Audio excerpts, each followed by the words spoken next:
let's get serious. I need like a really awesome like intro music right there. Like dun dun dun. I think let's get serious. I hear like jazzercise. Unfortunately, the AC just turned off, so now I'm warm.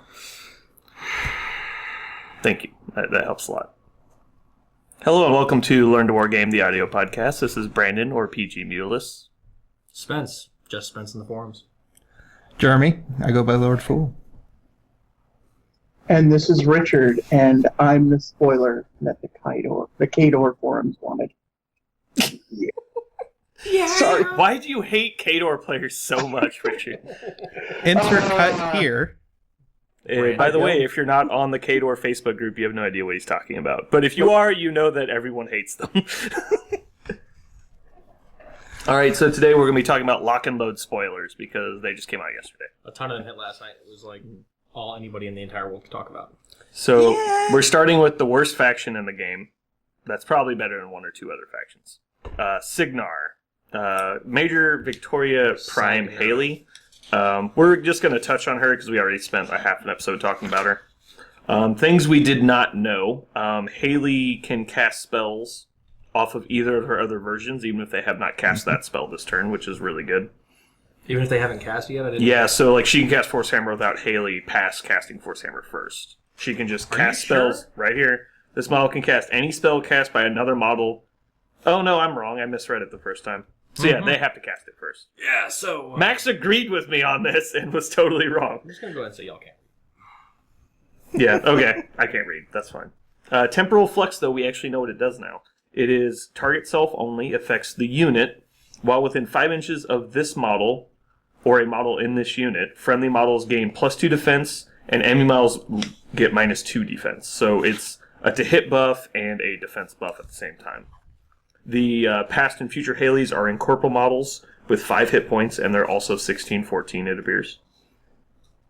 Anything else we need to cover? I think we got everything pretty much from last time. I just want to point out a couple of things, because Sure. I highlighted all my wonderful things. You highlighted that, so read it. Yeah, okay. What does it say? I don't want to say that. You can't read, so there's no point. Repudiate. Something on the Haley Prime model. Signar now actually has upkeep removal in faction. And it's actually kind of interesting about upkeep removal as opposed to just being basic upkeep removal. Whoever has the upkeep in play takes a D3 points of damage.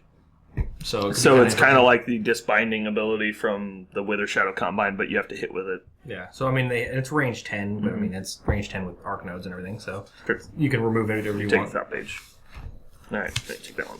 All right, and then I actually didn't know this, but this says this, and Brandon said it's pretty obvious, and he knew this, but they can actually give focus from any of the ones that... So you have a ton of focus to give to Warjacks. They can potentially support a ton of Warjacks. I didn't know that. And then Future Haley, when she's in play, she actually gives True Sight to the whole unit. So now your whole unit has True Sight through their Arc Nodes and all that wonderful stuff.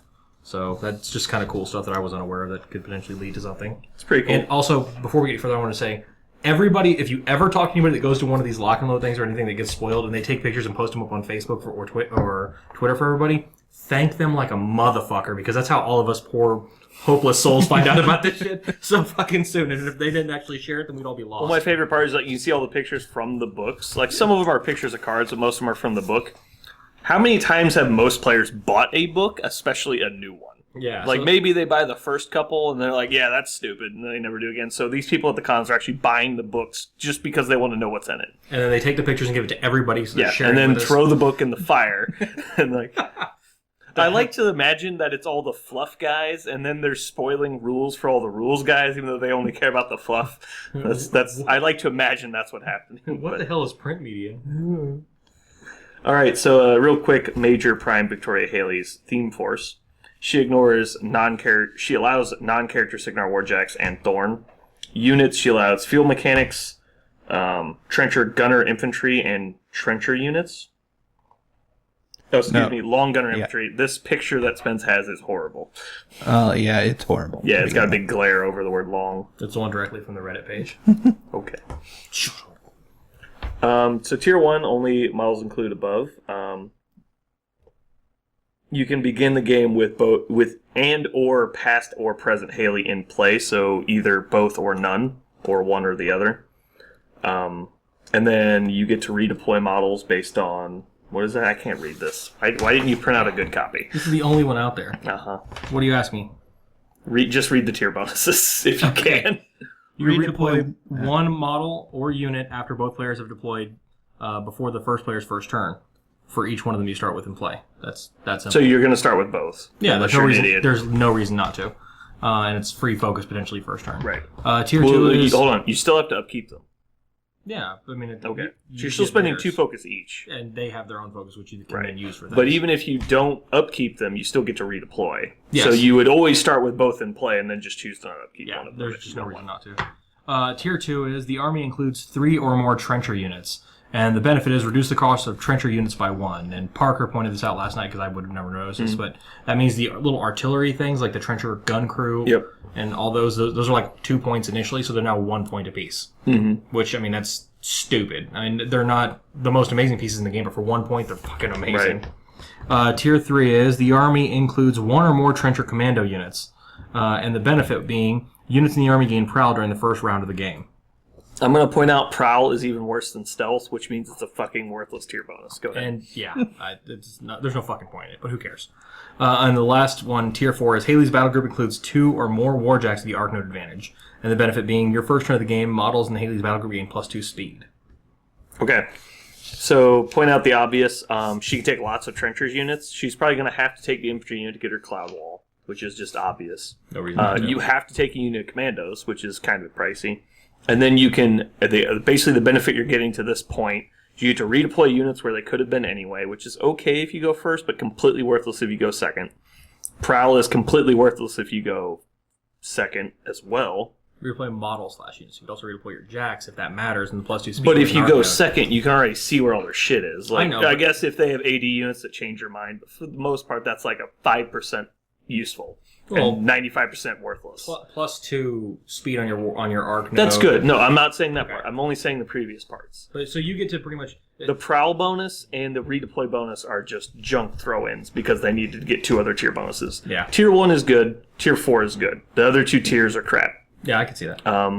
I don't see anyone taking this. If you do, it's because you love trenchers. Like, that's the only reason I see you taking it. It's one of the things where it's more cute than it's awesome. Right. So and most Signar jacks don't actually want to be far up the board, so getting the extra +2 speed is already kind of iffy. Yeah, like, it's not like Khador jacks getting +2 speed. Well, and I will say I appreciate them realizing that Signar did not need Haley 3 to be... Oh, right. They get everything. I think a lot of these tier forces are just good, but not great.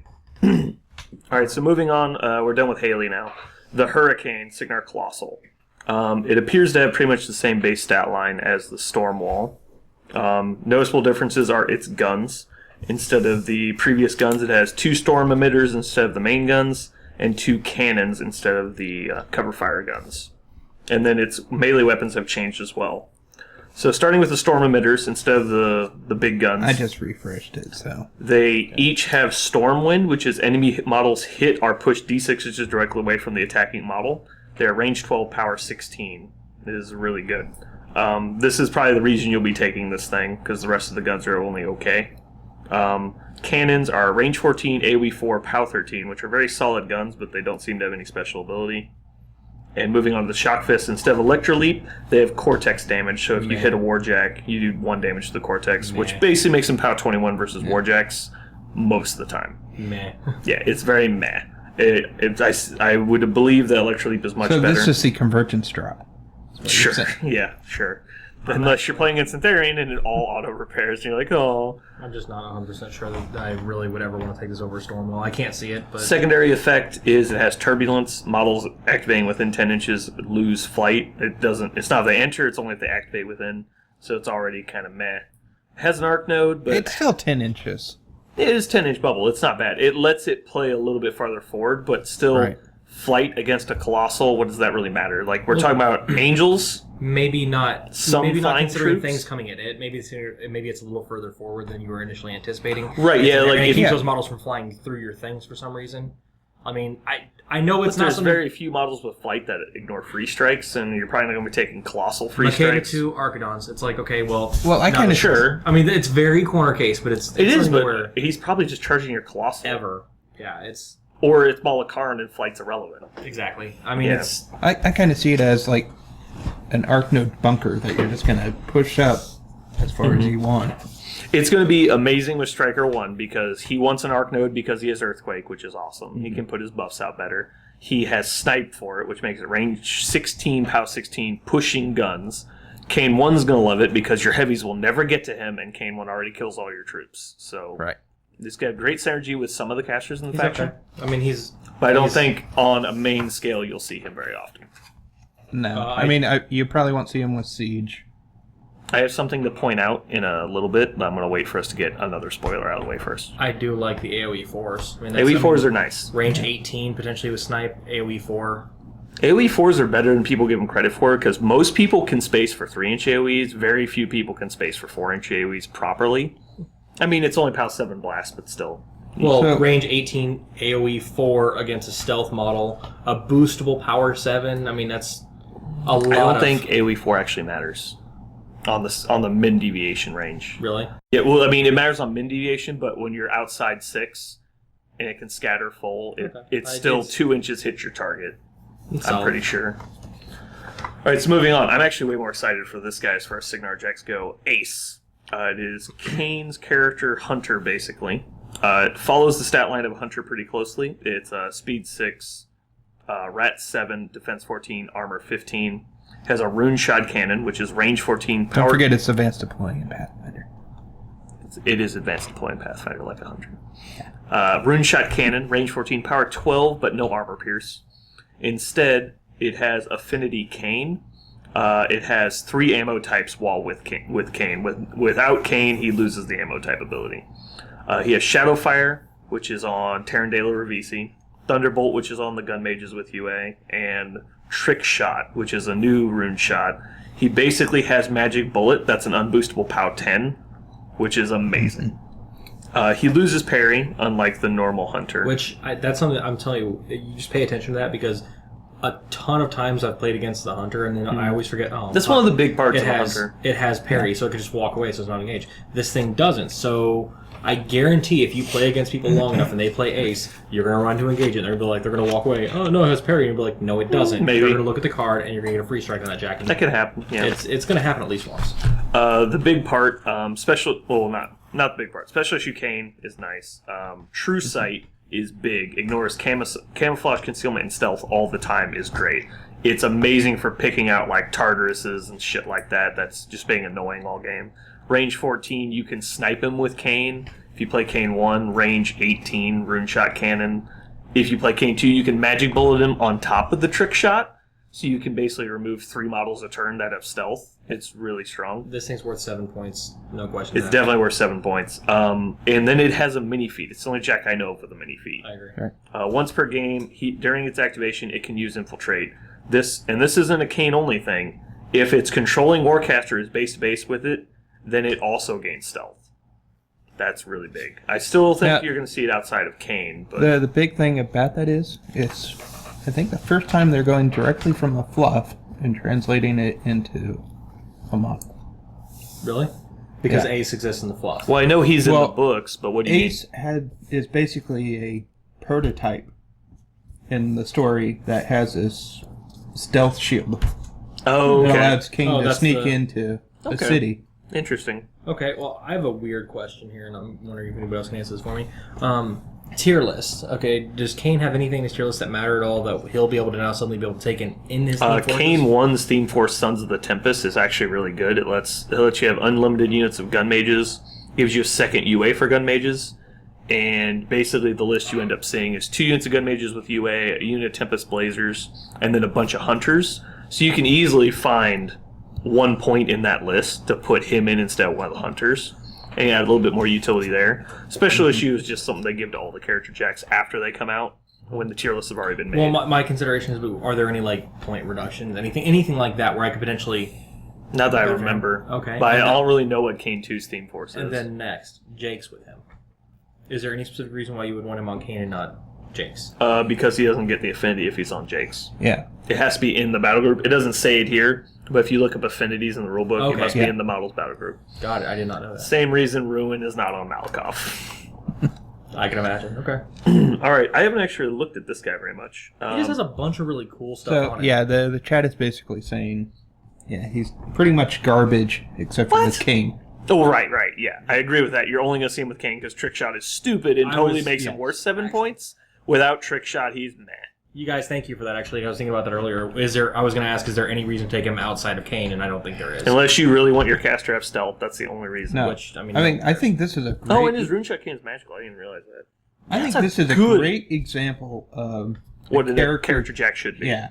It's probably 10 to 20% above average. Not game breaking, but it's above average. I would love to play with him. And gains a really nice ability when with the caster. I love like Triumph. Shut up. I'm sorry, that guy's so bad. Okay. Thanks, guys. But for 5 points... Okay, for 5 points, he's okay. You know what else is good for 5 points? A defender. The problem isn't that he's not better than a defender. The problem is he's more expensive than a defender. That's the problem. Yeah. Richard, we haven't heard anything. Are you weighing in on anything? He was going to beat a cat. Okay. And guys... I am back. You heard it here. Richard's beating it to cats. Guys in the comment section here, we appreciate your feedback there. That's awesome. Yeah.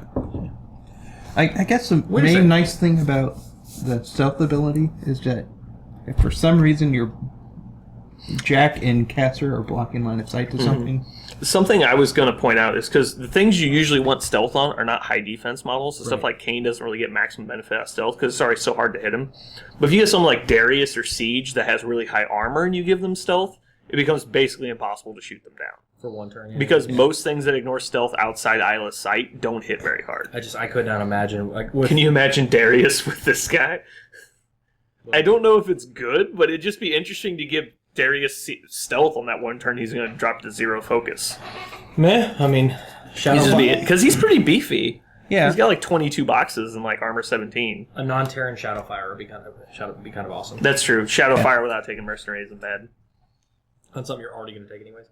I like Ace. I think he's fun, but yeah, definitely going to be probably only ever seen with Kane, just like the Hurricane with Kane or Striker. Moving on to the Trench Buster. He is a Trencher solo, despite being an Ogren. Special abilities, he is girded. Are you trying to be racist, Brandon? Sure. Let's go for stat line: Speed 6, Strength 9, Mat 7, Rat 5, Arm 13. Defense 13, Arm 17. He has a Cinder Bomb, Range 10, AoE 3, POW 14, Arcing Fire, and Smoke. So despite being an actual damaging AoE that has a good range on it, it also leaves a 3-inch cloud effect. He has 8 hit points, he has 3 points, and he's on medium base. Now, he's field allowance too, so you can have 2 of them. I just like the fact that he has the smoke bomb, which is kind of cool because a lot of people. Somebody actually said, Max said this with Gorman. A lot of times you just take Gorman, and sometimes his whole job is just drop smoke and just stand behind smoke. I'm not saying he's better than Gorman or comparable to Gorman, but the fact that you have another smoke cloud in your army potentially is kind of cool. Rat 5 is cool. He can benefit from Finn as long as he can see Finn, so it becomes Rat 7, and with range 10, Arcing Fire. You could potentially aim, so now you're Rat 9, aiming with your AoE, which it's fire type, so that can matter. I was actually going to point out, if you can get immune to fire models like Cloud Dwarves, you can use them to drop clouds, and then you can use, like, let's say you take 2 of these guys, because Trencher solos are allowed in a lot of theme forces. You can throw your Cinder Bomb at somebody that's immune to fire, or just won't get damaged by it, and then leave a smoke cloud exactly where you want it at long range. Okay, I'm sorry. That actually is different than I thought it was. I thought he dropped a smoke cloud like the Trenchers. Gorman. No, his Gorman. gun leaves a smoke. Yeah, cloud. I see that now. So yeah, it's still good. And then in melee, he's no slouch really. Actually, he can do some real heavy work in melee, which I mean you definitely don't see a ton of that. So out of can Trenchers. New Haley's theme force take Trencher solos? You want to check that? I believe she can actually. Here, give me this. It should be... Sorry, I didn't mean to take this from you. I wanted the top page. There you go. Let me see. Solos, Trencher solos, yes. Yeah. He actually has 2 melee attacks at Mat 7. It actually does. So the guy is veteran leader, right? Well, I don't remember Finn exactly, but if you look down here, flank Trencher. Oh, I didn't even see that. So he has assault, so he can actually charge 9 inches, shoot 10. He can drop his bomb while he's base to base with another Trencher, so the other Trencher doesn't take the damage from the blast. And then he can hit with his shield and stab with his knife.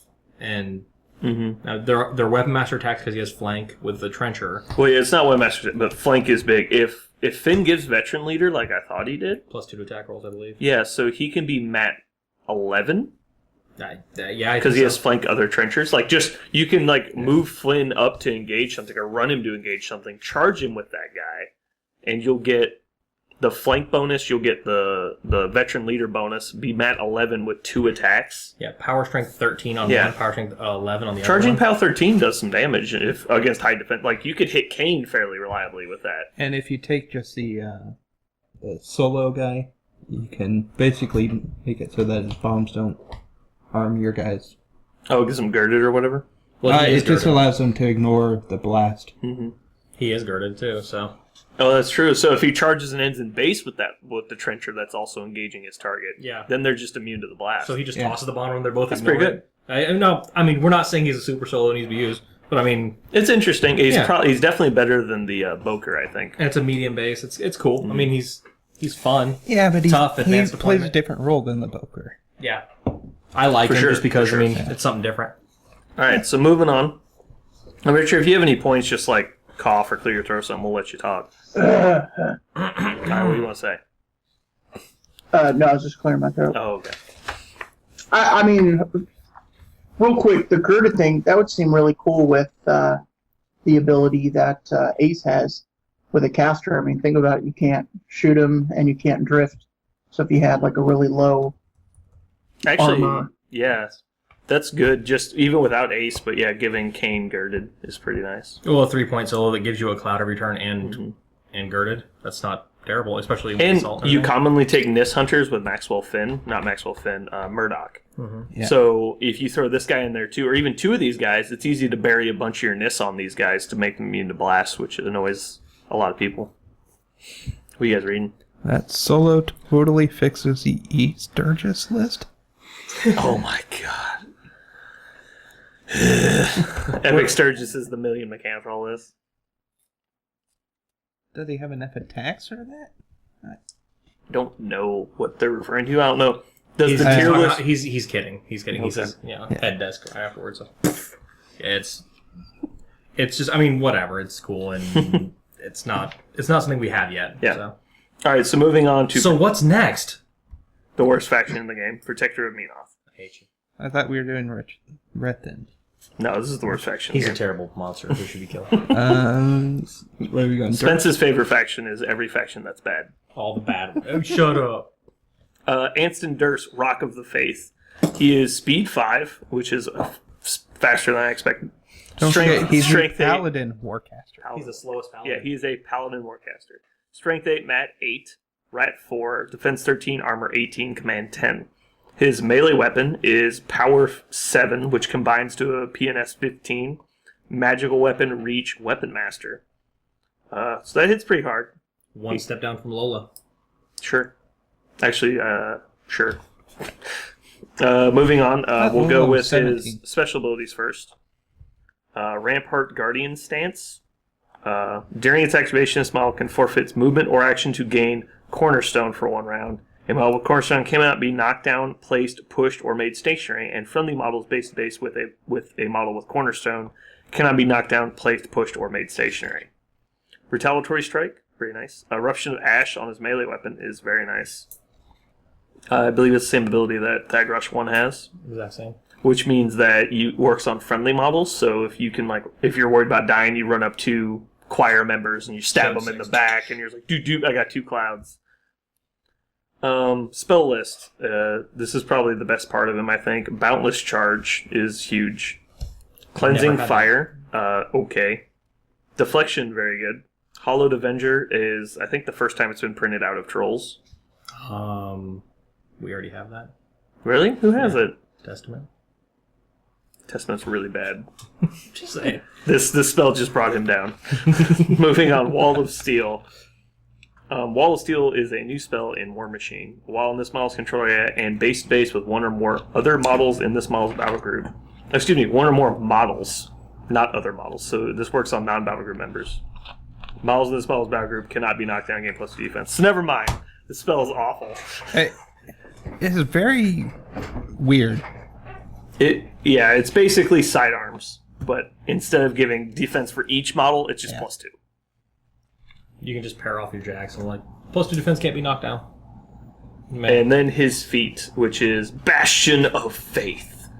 This model instantly is removed from play, and you lose the game. All right, so moving on to good stuff. All right, fine, I'll read it. While in Durst control area, Warjacks in Durst battle group gain +5 armor. While a friendly faction warrior model in Durst control area is directly hit by an attack during your opponent's turn, while base to base with one of your Warjacks in Durst battle group, you can choose to have the Warjack be directly hit instead. The Warjack automatically hit and suffers all damage and effects. Bastion of Faith lasts for 1 round. So you can use your jacks to deliver all things. I don't know that that's actually true because, well, it's weird because you have to combine multiple abilities because... Yeah, there's a lot of things you just work around in there. Which, okay, before we go any further, I want to point this out because I saw this the other day. Okay. You have Retaliatory Strike, right? Mm-hmm. Okay. So this is your whole strategy, okay? You leave your caster out there, so their caster can come in and I kill don't your want to caster. hear what you're going to say. It's amazing. You don't get this, okay? So their caster comes in and attacks Durst, okay? Durst is a beefy son of a bitch, okay? He doesn't just fall down that easily. So they hit him and he's like, oh, shit, you halfway killed my caster. That sucks. Retaliatory Strike. Hit him with your beefy-ass weapon. Stop it. So you hit the beefy-ass caster, and they're like, haha, you're half dead. And I was like, okay, well, fine, I buy my other attack. And they kill your caster. They didn't realize you were going to Doors of Judgment. And you were going to go ahead and use one last attack before you die to kill their caster. And you win the game. I'm just saying. It's going to happen. You don't... Please kill this man. Jesus Christ. It's going to happen. You're going to be like, damn it. I only wish I saw that Yeah, coming. only retards fall for that. It's going to be the greatest thing ever. I hate How it. forward can you play him? Realistically. On his feet, turn as far forward as you want. And I'm looking down here. Is it just Warjacks? Yes. No, models in his battle group. So he'll get +2 defense. Can't be knocked down, but he already can't be knocked down, so it doesn't matter. So you can't take Silas, so you cannot upkeep this for free, but you could pull off a rack to replace that focus. You would probably not upkeep Hollow Avenger on the feet turn. So he could be Camp 6 with feet, so +11 armor is going to be a 15-29. Immune to knockdown? Immune to knockdown. Well, because he's going to do Rampart Stance. Why Well, he doesn't not? have to. That already makes him immune to knockdown. Well, you'd rather not be pushed, and then you'd put him in base with 3 Warjacks and say that the Warjacks can't be pushed or slammed or knocked down or anything like that, too. You just brought your fortified, whatever the hell it was. Tristan brought his fortified something. Why would you take Tristan in this? Because he doesn't get the +5 armor. I know, but none of them can be pushed or moved or anything. I'm going to slap you just so saying. hard. You dislike him so Moving on. No, I just dislike what you try to do. You're like, you see all those synergies? Get rid of them and do this instead. I'm like, why would you do that? Well, thus far you offered no synergies. I'm going to shove this so far into your eye cavity. Eye cap. There's an eye in there. All right. Okay, so you have the 3 Jacks and a Spearhead. Shut up. I understand. You have him in Cornerstone in the middle of the 3. And the Jacks are going to be... Let's say you took Reckoners and they have living models. They're 14-24s. Can't be moved, can't be knocked down, can't be placed. You actually literally cannot be hurt in that little bubble for a while. Nice. And if they actually get something into the little corner, you just stab them. And they be turned into a cloud of ash. He's okay. Any points you want to bring up about your bad caster? Shut up. Moving on to the theme force for Durston, the Rock of the Faith. He allows non-character Warjacks, units of Choir, Paladins, and Temple Flame Guard. Paladin units. Sure. That's why I said units. Right. But it's a Solos, paladin. Paladin solos, Temple Flame Guard solos, and Vassal solos, which means But he gets... let's just look at what that means, Oh Brandon. my god, yes, you can read words. Congrats. There will eventually be a Paladin unit if they want there to be one. Moving on. I hate everything about what is happening today. God damn it. The army can So you include... just want me to start going through the so Reddit? angry. You're so mad. I could strangle a 6-year-old right now. The army can include only models listed above.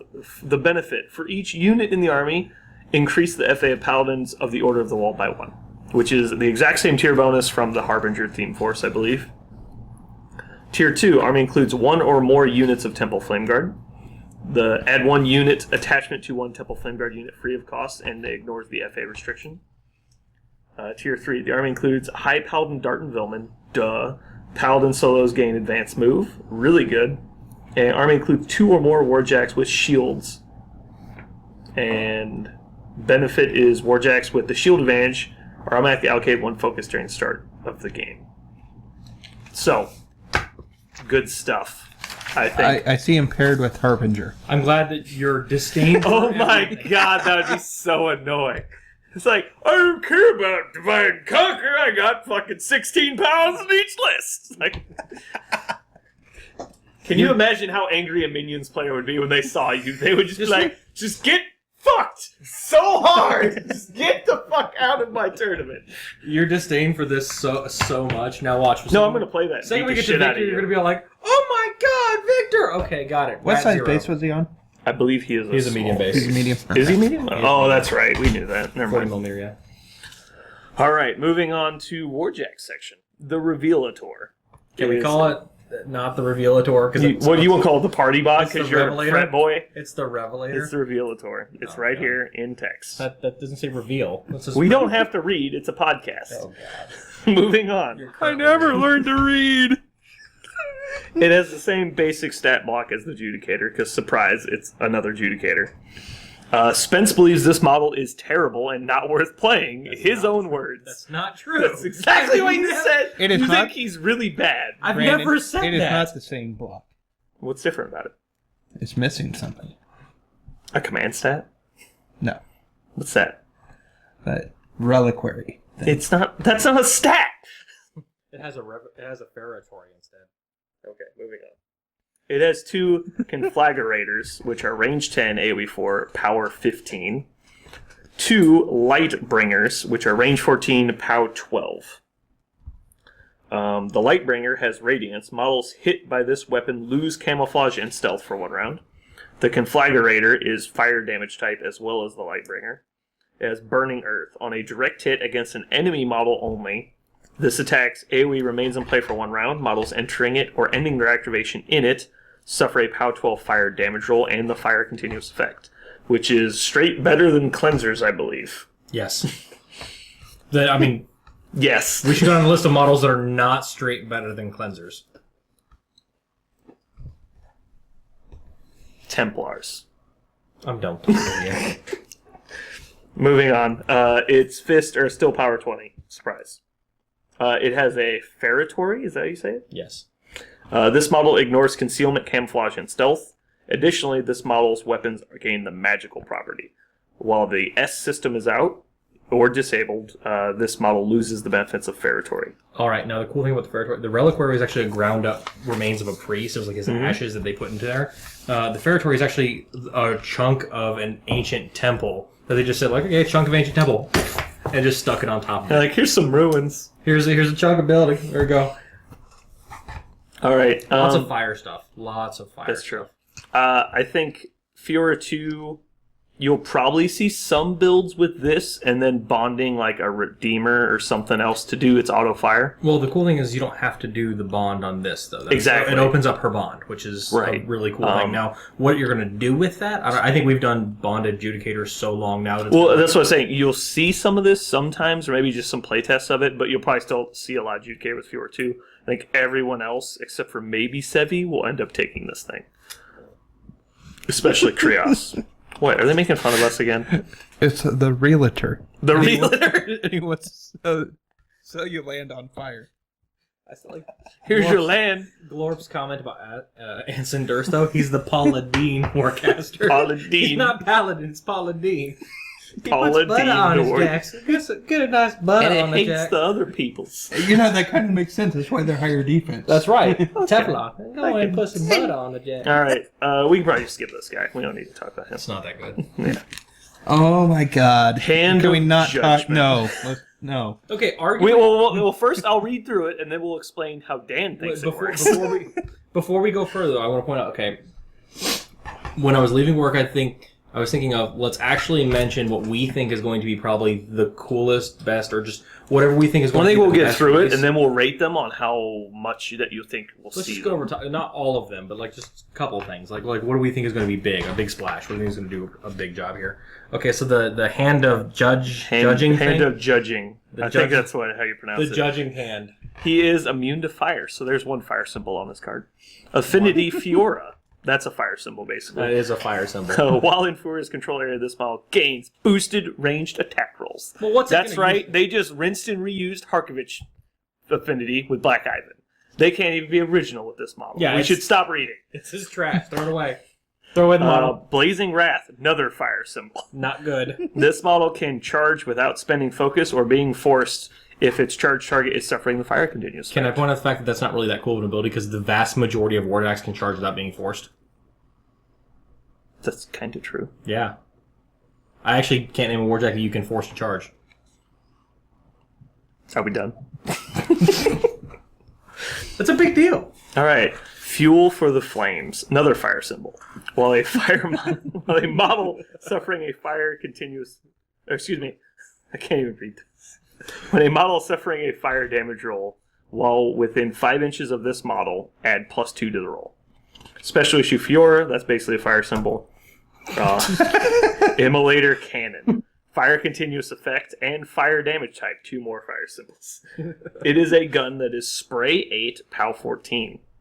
Why the fuck is it POW 14? Option 2. It has a melee weapon. Why does it have a melee weapon if it's got that gun?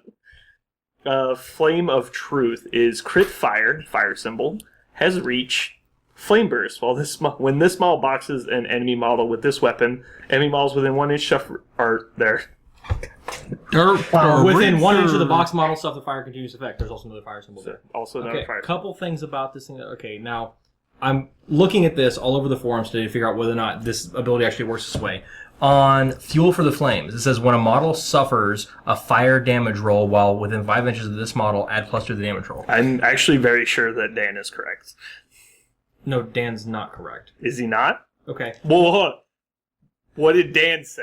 Oh, no, Yeah. I actually... Never mind. Go ahead. Okay, now I know why you're correct now. now, back to what I was saying. Fire damage roll in my mind when I first read it was simply fire continuous effect damage roll. That makes the most sense to me. I can understand that. There's actually a precedent.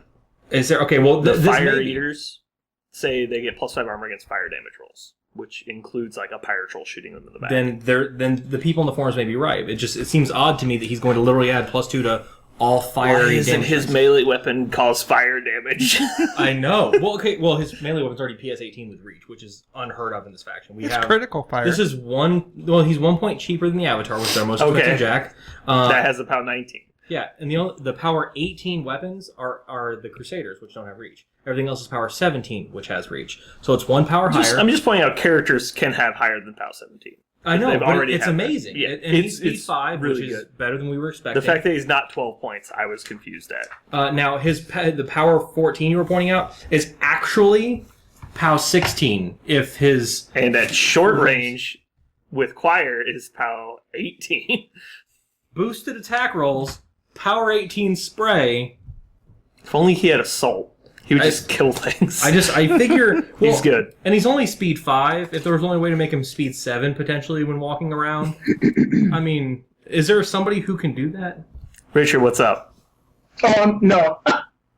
That was actually... God damn it! I told you. All right, should I just mute Richard? Just turn his mic off. We'll do that. Are we sure? Richard can't calm the fuck down with the coughs. Are we sure when it says fuel for the flames, it doesn't say, it says a fire damage roll. Is that fire salvation? So his damage rolls get +2? Yes, that's true. I'm just saying But while within 5. Yeah. I'm just going to say some Legion lists are going to love it. And you throw him out there. You just throw him out there in the middle of the army, which is awesome. And you know what's going to happen? You know what's going to happen when you just throw him out there? The Revelator that you love so much. I like that guy. All his blasts, all his fiery AoEs. Within and fires. 5. Yeah, who the fuck? He's going to be out there. It doesn't say friendly. I know. I know. He pointed that out. That means Fire Eaters are going to literally murder your jacks. He's going to Calamity one of your jacks, and they're going to go with POW 16 boosted sprays. I love it so much. You don't love it, that guy. It will only affect models near him because he's immune to fire. I think that's going to be an awkward... I want Feor 2 into Trolls. That's one thing I want. Yes, that's what I... That's the worst drop. So then it's rarely going to happen, so shut up. All right. Does his weapon have reach? Yes. His melee weapon, yes. Okay. He's good. Glorp, no, there is not a cool theme force for Morgul. There's just not. They add one ability onto the solo that nobody uses. There's a fresh theme force for Morgul. It's really okay. If it hits one or more models with his Thresher Whip attack, then a model within 9 inches can advance 3 inches. So it's meh. That sounds amazingly broken. I want you to consider the fact that you're running Morgul 2, and you have an extremely restricted list of what you can bring. He's easily the best Morgul 2 in the game. He is. He's probably the 3rd best Morgul 2 in the game. So it's just moving on to models that are relevant. Okay, the best in the game. The best model that has come out so far. What? I have a question about Hand of Judgment. Sure, come at me. With Resnick on a pony chariot. Yes. His feat says when you box a model melee or ranged, center a 4-inch AOE. Is that considered from the weapon of say that Hand of Judgment kills somebody? Is it the feat that does the damage? Because the feat says is the feat that does 12. the damage. And if the feat says fire damage. You know what a really cool thing? If you take this thing with the Harbinger and they advance within 5 inches of him and close the Harbinger, it goes from power 14 to power 16. That's pretty funny. And Assault Commandos laugh. That's true. Assault Commandos just be running. Sup, with bro? their fucking dick arms, with their stupid fucking weapons. Who needs 3 initials and the inability to hit things? Assault Commandos. God damn it, fucking Assault Commandos. But they also have the flamethrower guy. I know. If those models were not so fucking hideous, I would own the shit out of them. That's all I'm saying. Oh, God. I've had Still no bonuses for Cosmic Woodsman. I'm telling you, there's going to be a theme force that's minus 6 points in FAU. And literally, you just take them for free. And they're just like, I dare you, buy as many as you want. That's because the theme force is going to work. That's terrible. All right, move on to the next Warjack. The best Warjack they've come up with Best ever. Warjack in the game, period, bar none, today. Purifier is a light Menoth Warjack. Yeah! Speed 5, Mat 6, Rat 4, Defense 13, Armor 16. It's the Devout Chassis. Is immune to fire. Has 2 melee weapons that have... Oh, they have abilities. Look at that. So, moving on, they're chain weapons, non-reach. They have chain attack combustion, which is basically the Castigator's ability, right? Yes. Except if it hits both with both its melee attacks. It inherently has overtake, which is nice. If you kill a model, you get to move an inch. And then it has Flame Trail. When this model advances into base-to-base contact with an enemy model during its activation, the enemy model suffers the fire continuous effect. Discuss. You're missing one thing. Overtake. Yes. I don't listen when you talk. Okay, so I'm just going to go to the bathroom. You go ahead and talk about this. It's he's actually going to the bathroom. Okay, so... Excuse me. Yeah, that's exactly what I said. Yeah, it's terrible. If it was P. Morgul, maybe somebody would give a fuck. But Yeah. that piece of shit. Anyway, back to the Purifier. Shut up! No one loves you. Okay, the Purifier... If you put Ignite on it and you acquire buff, that's PS 17 attacks, okay? PS 17. And he has 6 of them, considering the fact that he has 2 initials, he has Chain Attack Combustion, and that's going to be at Mat 8. So PS 17, Mat 8. And then he has a Combustion Attack also on a 5-point jack. And it's going to cost you 4 focus effectively to do that, but... I mean, for a 5-point jack that can get that much work done and put out that many fires, fuck yes. That's for 5 points. Why would you not want this little guy? Stop it. What do you not like? I don't really like their lights. To be fair, but you know, whatever.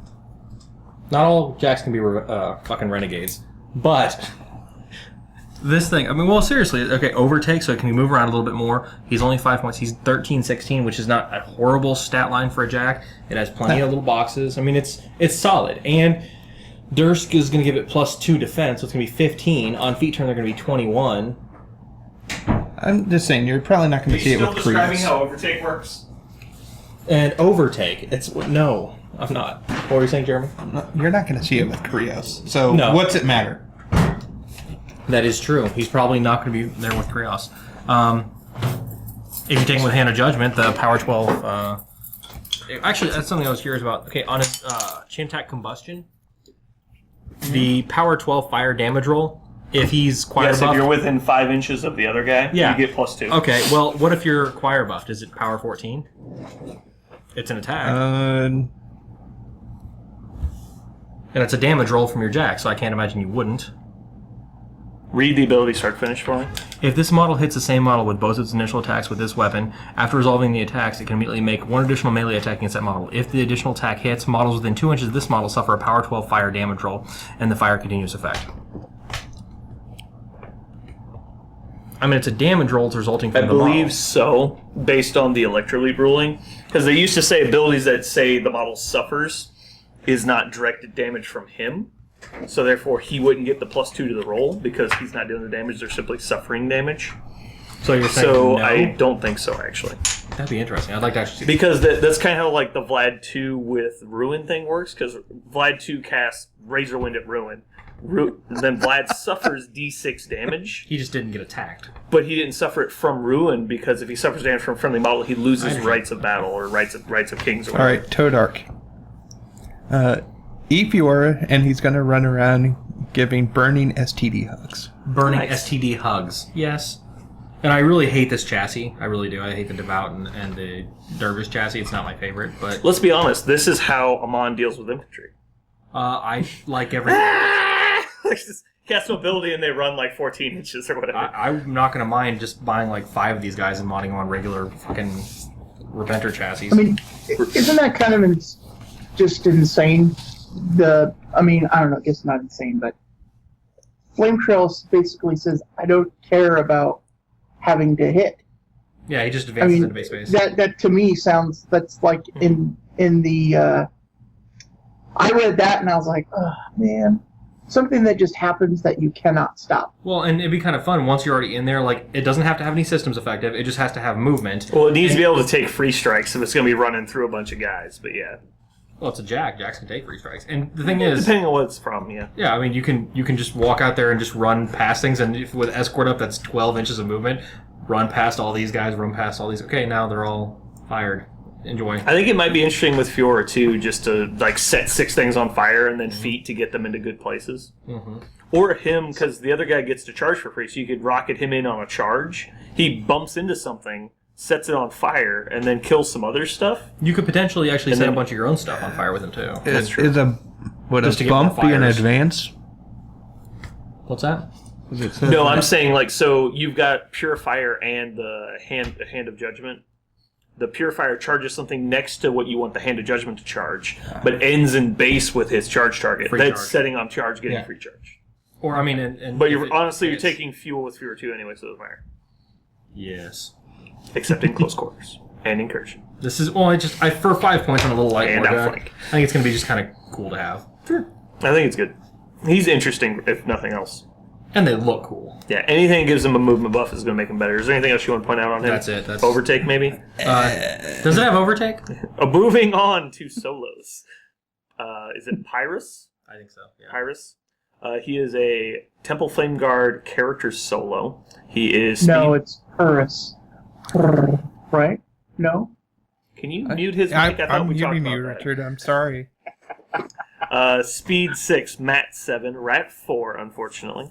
Defense 15, Armor 15, Command 9. He is a commander, fearless and tough. I did not know he was fucking tough. Oh my god. Damage box is 5, 3 hit points. Damage box is 5, 3 point cost, small base. He has impenetrable shield while base to base with one or more friendly Temple Flame Guard models. It does not suffer damage from non-magical melee or ranged attacks, which is basically impervious wall except for the immunity to knockdown and continuous. Yeah. Leadership Temple Flame Guard. Friendly Temple Flame Guard models activating while in this model's command range gain Relentless Charge to activation. He has Rapid Strike. This model can make 1 additional melee attack each combat action. He has Relentless Charge himself, and he has Unyielding, so it'll be a 15-17 against attacks while he's engaged. Flame Spear is a Reach Weapon Master attack that is power 12 and has set defense. His shield is also a Weapon Master with Beatback. What the fuck? Why does he have Beatback and Weapon Master on a shield? He's Captain America. He has Weapon Master on a shield. He's the only one that does. This is so And okay, the thing is, Rapid Strike, 1 additional melee attack, that could be with the shield or the spear. I mean, you're going to do the shield. just like Berserk, you just declare what you're using. Yeah, the spear more often than not, but if you want to beat back something twice, you're like, That's true. just beat their ass away. You could do that. Set defense on a defense 15 model. Unyielding. Armor 15 model. I mean, that's... So he works in Durst is Theme Force, Yeah. right? So when you have a bunch of solos that all have Impervious Wall, you can put him. You put him in front.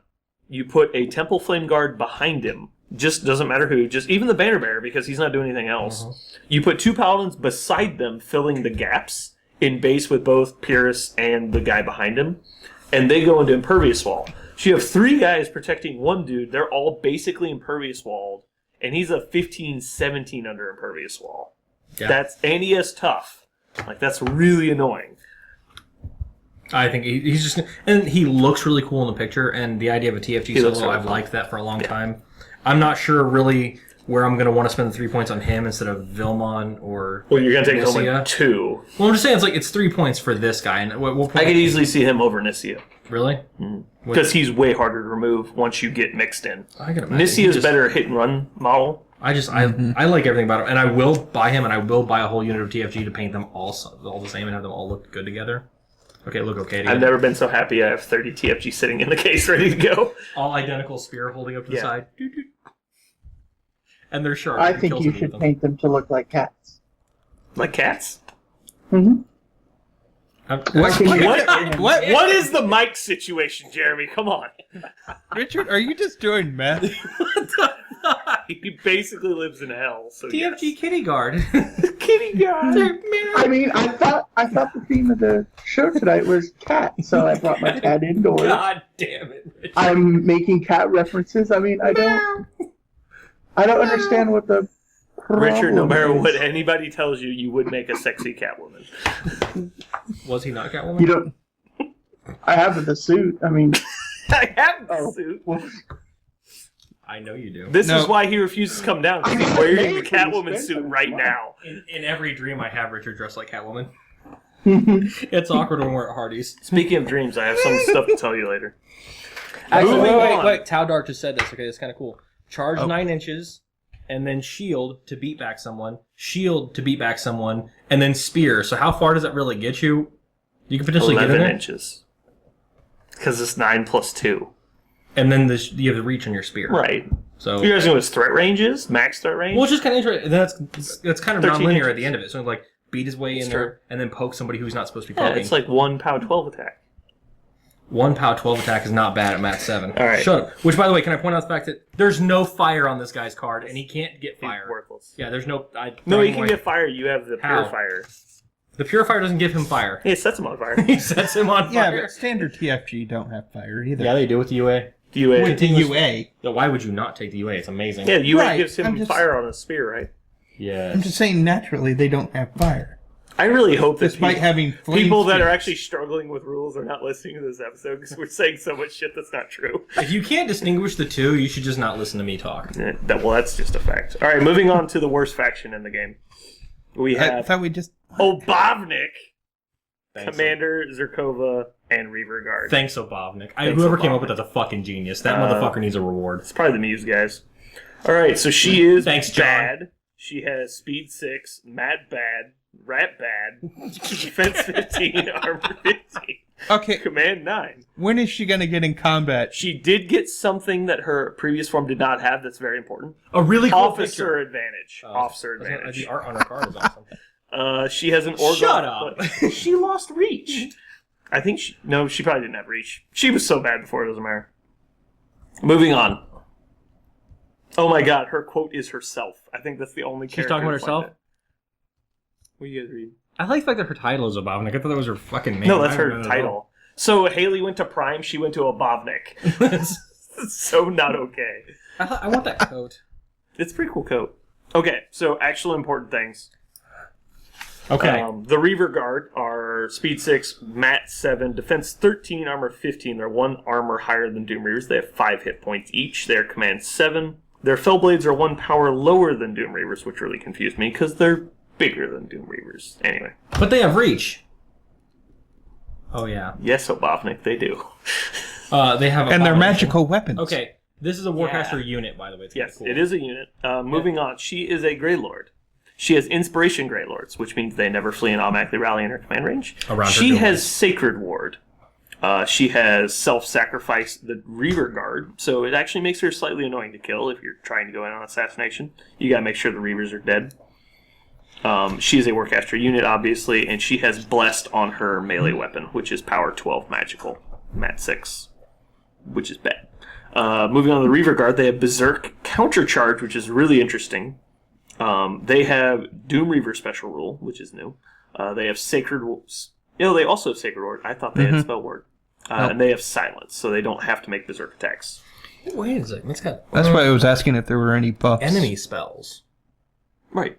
So that's not... Yeah, normally they have Spell Ward, so they can't be targeted by any spells. So, caster gain, but because Fury. she's... Exactly. That's totally worth it. That's what they're there for. I think it's more importantly so she can Banishing Word herself, so that way she's not targetable by spells. Yes. Spell list, Banishing Word. She has Disillusion Bolt, which is the same spell that Lucant has. She has Horror Frost, which is the same spell that Veil 1 has. Occult Whispers, new spell. While in this model's control area, friendly faction models gain an additional die on their magic attack rolls this turn. Includes herself, which is pretty nice. Sacrificial Lamb, which is normally in Menoth. You can sacrifice a living faction warrior model to allocate 1 focus to all of your jacks. Castable once per turn, cost 1. Telgash Mark, which has normally been Fiona the Black only. Range 6, cost 2, upkeep. This model can channel spells through target friendly model as if it were in this model's battle group with an arc node, which is really nice because they are the faction of Eliminators, as well as it's non-faction, so you can put it on practically anything. What do you think? I'm a huge fan of her all the way around. Can we point out Oh, her we feet? didn't even go to her feet. Her Good feet? point. Her feet is awesome. It can possibly read better than it is, so we'll kind of describe it. Each friendly faction model currently in Zerkova's control area can immediately cast 1 spell without spending focus, performing a special action, or performing a special attack, which means out of activation you can cast a spell. Well, okay, there are some effects in the game that prevent you from making special attacks or star actions. Like, there are some effects that actually do that. Yes. Like Fear of God. Withering is also one. Things. Okay, now this gets around that. Yes, entirely. I believe so. Yeah, that's the way it reads. Now, when we initially read this, I thought it actually meant that you got to perform a star attack or a Yeah, I thought you spell. could, when she feated Beast got the Thresher. Yeah, and things I don't like think that. That's the case. Well, the first time I saw it was really blurry. Yeah, and it's just written not well. But this actually, I think there are some situations where it'd be kind of cool because when your opponent thinks you can't get around something because you can't perform star action, star attack, she says like, okay, fine, I do this, and it doesn't count as that. But things like Valchev with Nis Hunters, you could Zephyr, and then they activate, and then they Zephyr, and then they all shoot. Like, that could be really cool. Yeah. I mean, things like that's what you're going to see. Moving on to the actual really sweet things. You take Ion and Holt up with Valachev. You feat, he Zephyrs, and then she harms, and then they activate, they walk, he Zephyrs again, and then they harm again. And you harm 2 separate things and she has a total threat range of 22-inch harm range. That's a lot. That's a lot of range. That's a lot of shit getting killed. Also, the Cloud Dwarves with Valachev. Yeah. Get to throw 3 bombs after Zephyring, and then get to activate Walk 4, Zephyr 3, and then throw bombs again. God, so good! Valachev literally makes that feat amazing. All right, so do you think she's going to be a tournament caster? Yes. No, countercharge does not trigger Berserk, Glorp. Yeah, it's activation Berserk is an only. activation. Come on, man! Plus, they have silence. Well, Silence is a May. Right. Is he worried about countercharge? Anyway. I think they're going to use her. I think there's going to be so many ways that they find to use her.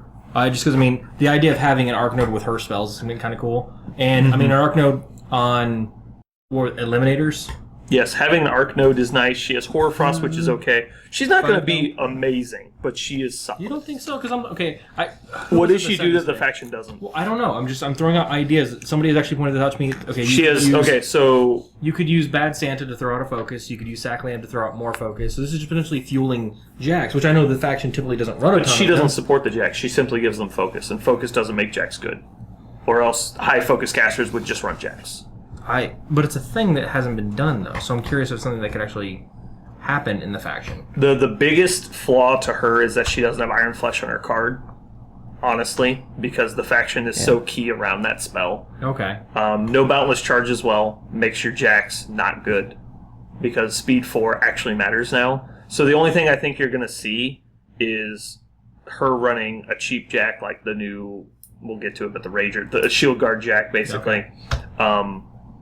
Maybe you'll see some heavies with her occasionally, but I mean, she doesn't help them. She gives them a focus. That's not. So do you think she can just allocate them one?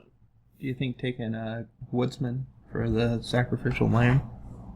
Maybe. I think that's the sort of thing where he's saying they're probably not going to want to take a bunch of Jacks anyway. There's enough cheap things. It does have to be a faction model. Like mechanics are just better.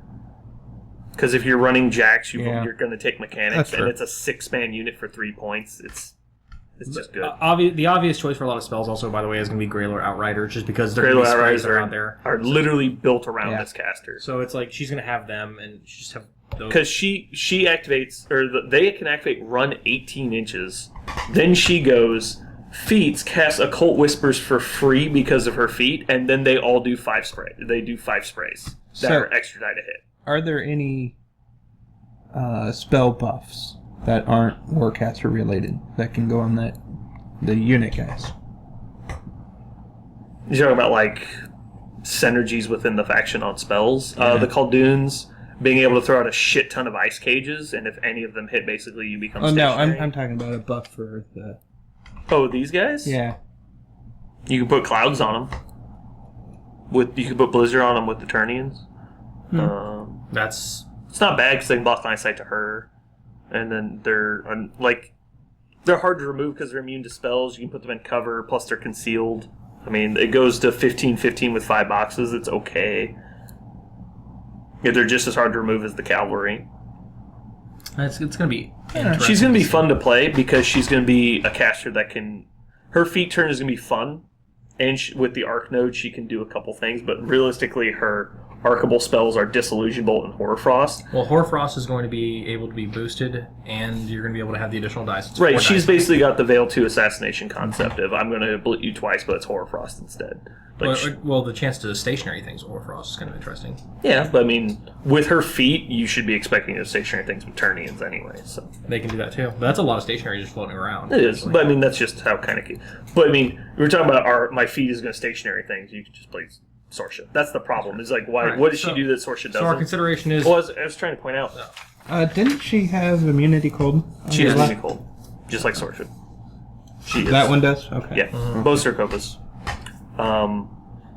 Disillusion Bolt is actually a big deal in Khador because a big problem they have are things like Excarnate and Crippling Grasp, things like that. They have a real hard time with debuffs, right? Or like Hex Blast. If you can remove their Arc Nodes, which she can actually do, because you walk up, you Disillusion Bolt something. If you manage to Ice Cage its defense down, then you just kill it. Like, you can remove Arc Nodes very easily in this faction. Not to mention Banishing Ward. Like, she has a lot of spell hate. Like, she would definitely be your Gorshade 3 drop. Like, you don't need to play Sorsha if you're only worried about Gorshade 3. Sorsha's still really good, but... Yeah. So you think it's going to be more cute and less beefier? It's another option. I'm happy she came out. So who do you see her paired with? Who do I see her paired with? Yeah. Butcher. Yes. It's hard to not just say Butcher. Yeah, but...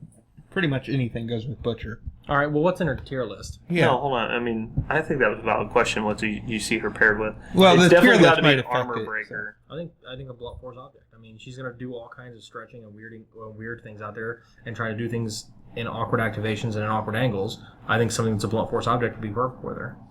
I mean, probably wouldn't see her with Old Witch. No. Would you go more Jack heavy to counteract her? No, well, I mean, Khador Jack Heavy just really isn't an option unless you're playing something janky. The Rust 2? Well, by Jack Heavy, I mean... For Jack Heavy? 3 Jacks. No, paired with her. He's not really an armor breaker, though. He can. He has an armor fixer. He's not an armor breaker. That's the problem, is like, if you play Khador to solve problems, they lose their armor cracking. Because all of their abilities to break armor come at a high cost. Which is, I don't deal with anything but high armor. It's kind of like Scorn. You're like, sweet, bronze bag, Xerxes 1. You're like, well, what do you deal with? Well, I deal with armor 26. You're like, well, I don't have armor 26. You're like, fuck! You can take a bunch of Doomblades and a bunch of Greylords with her, because you can actually use all of them and don't have to worry about them. Define a bunch. I don't know, just take them. Why not? 3. That's my problem. Like, if Doom Reavers were just FAU or just a 10-man unit, I think Khador would be better because of it. But being 6-man units in FA2, it really, like, that's your hard-hitting unit. And, like, he can take 36 Bane Thralls alone. Like, it's hard to keep up with that. I understand. When you're supposed to be a faction that actually hits hard. Anyway, moving on to the Theme Force, which is actually kind of exciting. She allows Khador non-character Warjacks units, Doomreaver units, Greylord units, Winterguard units, which is actually pretty flexible. Yeah. Solos of Doomreaver solos and Greylord solos. The downside is no Cho, because no Winterguard units, or Winterguard solos, excuse me. Tier 1, only models listed above. The army can include up to one mercenary unit. That unit can include, if that unit includes Khaldun Captain Valachev, which is amazing. Yeah, because now you get to pick a Merc unit and just toss it in there. You get to take your Ion Hunters. Hold or your Nis Hunters or your Cloud Doors, whatever you want. All three are actually really good with her. Tier 2 includes 2 or more units of Greylords, which one is obviously going to be Outriders. For each Greylord unit in the army, one Warjack gains advanced move. It's pretty good. Tier 3, the army includes Khaldun Captain Valachev, so back to Tier 1 basically. And his unit includes at least one other model with the magic ability trait, which means you're not taking Nis Hunters. You get +1 to go first. Iron Holt or Iron Holt or Cloud Doors. I think there's actually probably at least one more, but whatever. Army includes 2 or more Warjacks. For every 2 Warjacks in the army, add 1 Khaldun Lord solo to the army free of cost. This is actually pretty good because it ignores field allowance restrictions. So if you took 4 Warjacks, you could take 3 Power Booster Jacks in addition to having Sackland. Yeah. So you actually give 2. It's still bad, but realistically, you're probably going to take 2 heavies to get 2 Power Boosters and have Sackland.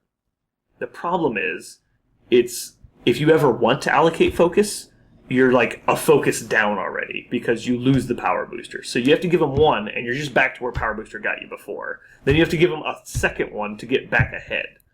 So basically, you'll never have fully loaded Jacks, is what that means.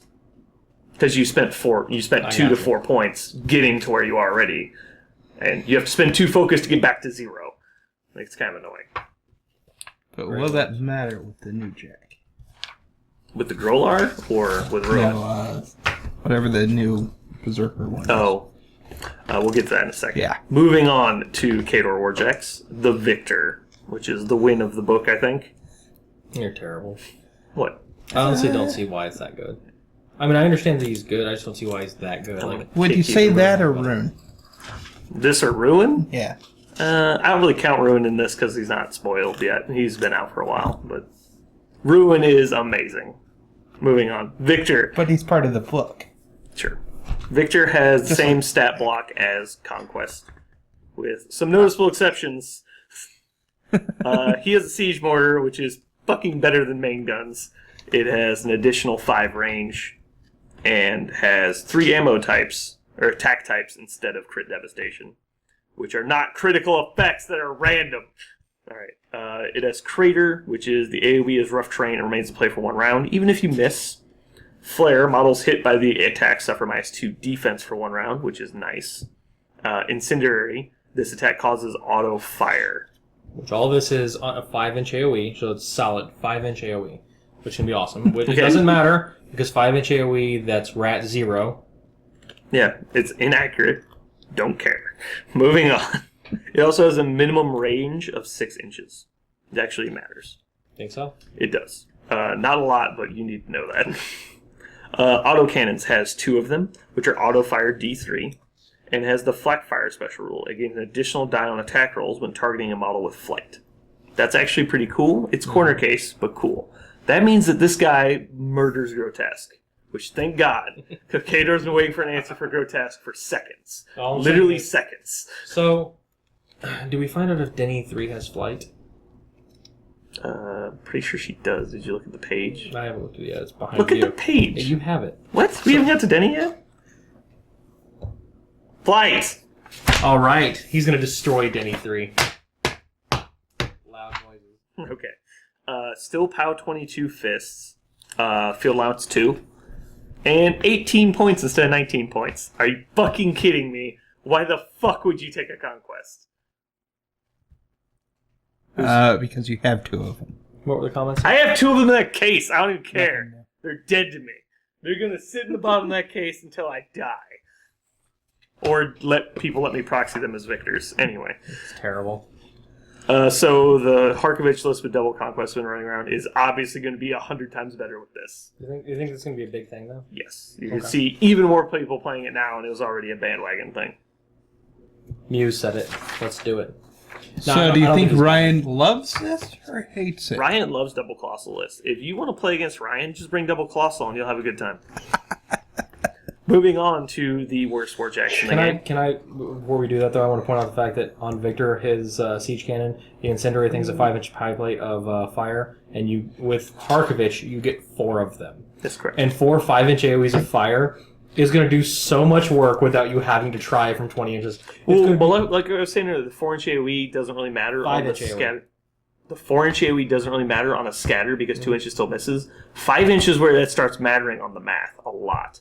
Because if you shoot a 3-inch AoE at a large base, it overhangs by a half an inch. You shoot a 5-inch AoE at a large base, it overhangs by 1.5 inches. It's very freaking hard to space for. It's just gonna. I don't even care. I just want to stand back here behind And watch 2 of this them. shit get caught on fire. Well, do you know how long I've done that with one Judicator with Theora too? Just like, okay, well, all your stuff from my little 3-inch AoEs are lit on fire, and that's just 6 3-inch AoEs. That's all that is. And 2 of them are just inaccurate as fuck. They're all grossly inaccurate. No one cares, but all this shit's on fire. I've had so many games where just like, fuck it, your whole army's on fire. I didn't have to try. Well, actually, if you think about it, if you're going against low defense things like other Khador jacks, if you hit them with the flare, it's actually reasonable to start hitting them with the large guns. Yeah, because now you're swinging rat forward. Also, you cast broadside, throw 20-inch range flare AoEs at them, then you're like, all right, now I'll activate. Aim, I'm up to rank 2. You're flared, I'm up to rank 4. I need 6s to hit you. That actually is the thing. I'm not kidding. I would just throw out so much fire. And he just starts direct hitting you with boosted POW 15s. You're like, great. And like, what are they doing? Just like, I'm going after your armor 20 colossals. And average dice actually hit angels with the autocannons. Oh yeah, it's like the autocannons again. Not to mention if you flare them first. If people are playing Retribution again, not Retribution, sorry, whatever Legion against this, I love the fact that angels have a gun that says like, "Fuck you." I love that so much. Actually, what's that one bitch's name? The Retribution whore that I can't stand. Raven? No, the other one. Syria? Yeah, that one. She's flying. No, she's not. No, she is. She has flight. Yeah. She has flight. Boom. Flak fire. Still not Enjoy gonna your hit death. her. Don't care. Bonus die. Moving on. Rat 6. The Khador Rager. Heavy Yes. warjack / light warjack because it's Khador. Oh, I thought it was Raper. The Raper. May as That well does be. not look like a P at all, Jeremy. May as well be. It's a Berserker chassis. Same base stat block. Weapons, it has a shield cannon, range 8, rate of fire 1, power 15. Has a shield and a Gladius. Gladius is power strength 15. Shield is power strength 12. It still has aggressive. Has shield guard. Is still unstable. And is 6 points, just like the Berserker. Tell us about it. I love this little thing. It's only 6-point heavy. I like it because it's ready to shank a bitch. Yes. Well, okay. When it comes to Khador and Warjacks, I've always loved them, and I like the fact that they took the thing about the Berserker that I can't stand, the fact that I have no clue why they'd outfit that jack like that at all. Like, what are you But doing? they're like, they actually make it a little bit of a badass here, and then I don't think they outfitted it that way. I think it just picked up that stuff, and you can't take it away from them. yeah, fuck 'em. Nah. Now I will point out on this one and the next one that we're going to mention, it's like the unstable thing is something I never knew before because I never played with Berserkers or against them. But they don't leave wreck markers. That's not. Why is that such a big deal? Well, because the idea of I take a light in order to make a wreck marker, or I can hide behind it as at being a wreck marker. Or Only if it drop explodes the from rank. unstable. Yeah. Unstable. That's Do cool. not I mean, that's replace cool, all but it's like the fact that you can do that. I never thought about it. I never knew that as a thing. That interests me, and it's also still armor 20 because the shield. It's a 6-point 20 armor heavy. That's. Is it when it ends its activation or at the end of the turn? Any activation. Okay. Any activation. Because if you could go full bore and then like throw it into the middle of their army and then it would explode, that'd be really cool. I We should have chain attack, throw self. the fact that would they be really expanded good. on the Berserker I like because I never really liked the Berserker too much. Speaking of, moving on to the Mad Dog. I love this thing. I hate this thing. Really? It's actually kind of fun. Also a Berserker, so I can only expect we're going to get a Berserker chassis box. Yeah, it makes sense. Same basic stat block, Rat 3, real strong. Hammer Spike, POW 14 times 2. No special abilities. It is aggressive. It has Crusher. This model gains an additional attack die on trample attacks and can trample without spending focus. Has Jury-Rig Speed, which is the same thing that the Freebooter has. Can spend 1 focus to gain 2 speed this activation, and take D3 damage to the movement system. 1 damage, sorry, it's only 1. Doesn't the Roadhog also have that? Yes. I like that this thing can... Okay. Continue. That's not why you take it, but the fact that it's only Jury-Rig 5 is points 100% the reason you take it. Jury-Rig, okay, so you jury-rig the thing, and then you just trample over a bunch of assholes, and then you're standing deeper into their lines. Malkoff. Oh my god. Redline it. Redline. Now it's speed 8. It's speed Trample 11. And it's power 13. And then it at that takes point. D3 plus 1 damage. And it's just gonna just die and blow up in the middle of their lines. And no, you don't take 5 points of your army to destroy in the middle of their lines, but Well, no. This is actually better than this guy as far as the unstable by far. oh yeah, just because it's Well, like no, he gets in so there. you redline him, you give him 3 focus regardless.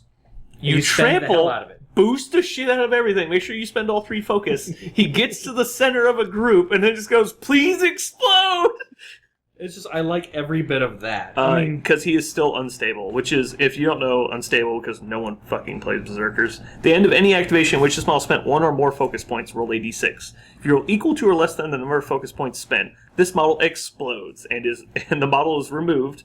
Models within 3 inches suffer a unboostable POW 14 damage roll, not blast, and then this model is removed from play. It does not leave a red marker. The most important thing about this model is 5 points. It does say POW 14 blast damage roll. It does say blast? yeah. It didn't say blast here, did it? Right here. Oh, I did miss it. Now That's my I want mistake. to point out the fact that the trampling, you're trampling for free, so that didn't cost anything, so you do get to boost all those. But you're trampling at mat 5, auto boosted. That's Is it booster or additional? It's additional die. Oh, additional die. So that's even so better. you get 4 dice to hit. That's just. I mean, why not? For a 5-point heavy. I mean, Well, because there's a reason to take this model. There's a reason to take the Rager because he's shield Yeah. guard. There's no reason to take the Berserker because he's just Ever. inferior to a Juggernaut. It's a terrible If you guy. really care that much about one focus for making him run, take a Kodiak. Like, it's 2 more points. well, they all have aggressive. They all run for free. No, I mean, over Juggernaut. Oh, okay. Yeah. I like these guys just because I mean it's just a different niche. And the that- shield makes him actually survivable. We're at And more 11, jack 18 with... Warjack points. Oh, I have to spend Warjack points. I guess I'll Right. take. There's this. a lot of +5 casters that don't want to really take a Jack. And I mean, like Parker was playing last night with Spriggan. Is Like- he was thinking, I'd rather have this Actually, I would rather take a Mad Dog than a Berserker with Butcher 2, even though the Berserker's 1 more point. Well, I'd rather take the little shield guard guy with a lot of people, just because that's It's my true. 6 Warjack points, and it's a shield guard. He's just going to stand there and take shots, whatever. Actually, Butcher Steam Force might be better now with 2 shield guards in it. and now he just, I'm going to run up for free because I don't have to spend anything to run. The Jack just stays Got with it. you. I'll take 8 of the shield guard Jacks, and I'll use them to shield guard for the Doom Reavers so that way they get there. Just shield guard for Butcher the whole time, and just deliver him with just the Ragers. Doom Reavers. Ragers and Butcher, like, we're just coming up. I'm going to knock Butcher down, and I'm going to tell my opponent he has Feign Death and hope they believe me. That's how it works. Alright, moving on to the worst faction in the game. That's literally every Crix. faction. Denegra, the Soul For the Weaver. ninth faction in a row. The worst. Yeah. She We is got plenty more to go. a Crix, Epic, Cavalry, Battle, Engine, Warcaster, Chick. Moving on to their stat block. Shit. New card title. Speed 9, Strength 5, Mat 6, Rat 4. That's right, guys. She went up a mat. Oh, Get excited. And she's undead. Defense 15, Armor 16, which is a really good stat block for a Battle Engine caster. Command 9. She has Venomous Breath, which is basically her Venom. her Spray ride, power 10. I guess we'll say. It's Spray 8, POW 10. Does it do auto corrosion? Come on, it's not her ride, it's her breath. Then he got bad breath. Bad breath. Her melee attack is Power 8, which makes it PS 13.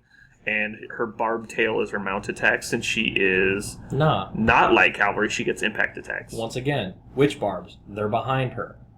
Barbed tail, that's her ass. Sure. So Denny got bad breath. Dear God. She is And the male Focus factor 7, is the thing she's riding. 18 hit points, 4 Warjack points. Oh my God. She is undead despite not having stitches on her stomach. Dear God, shut up, internet. Cold soul. She's got a new torso. This model gains 1 soul token for each living enemy model destroyed within 2 inches of it. And it replenishes focus during the control phase. Replace each soul token with one. It's Cold Soul. She also has Flight. She has Soul Mastery. Anytime during its activation, this model can spend soul tokens for the following effects. Each use of Soul Mastery does not effect cost 1 soul token. God, I can't read tonight. Arcane Spirits. This model can cast a spell with cost 3 or less without spending focus. Vengeful Spirits.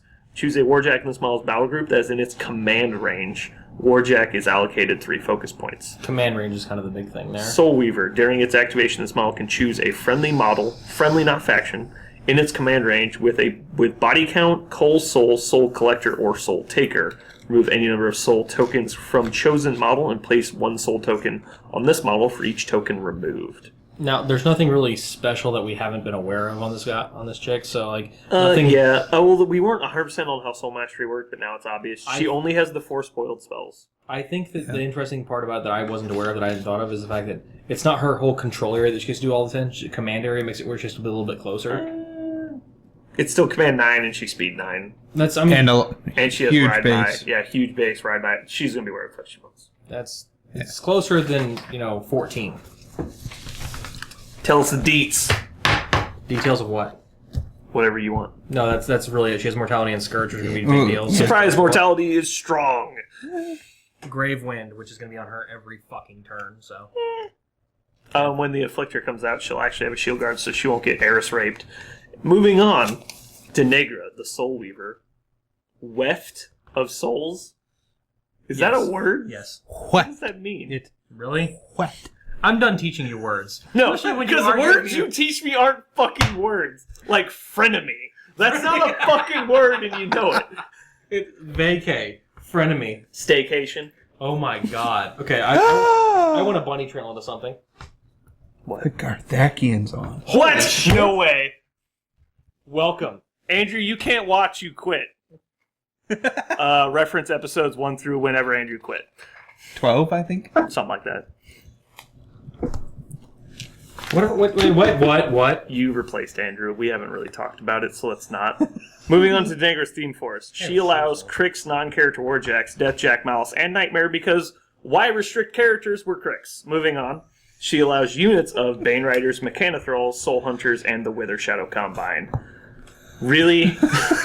Is there a model you can't take in here? Does this allow fucking Sam McHorn and the Devil Dogs too? Bane Thralls?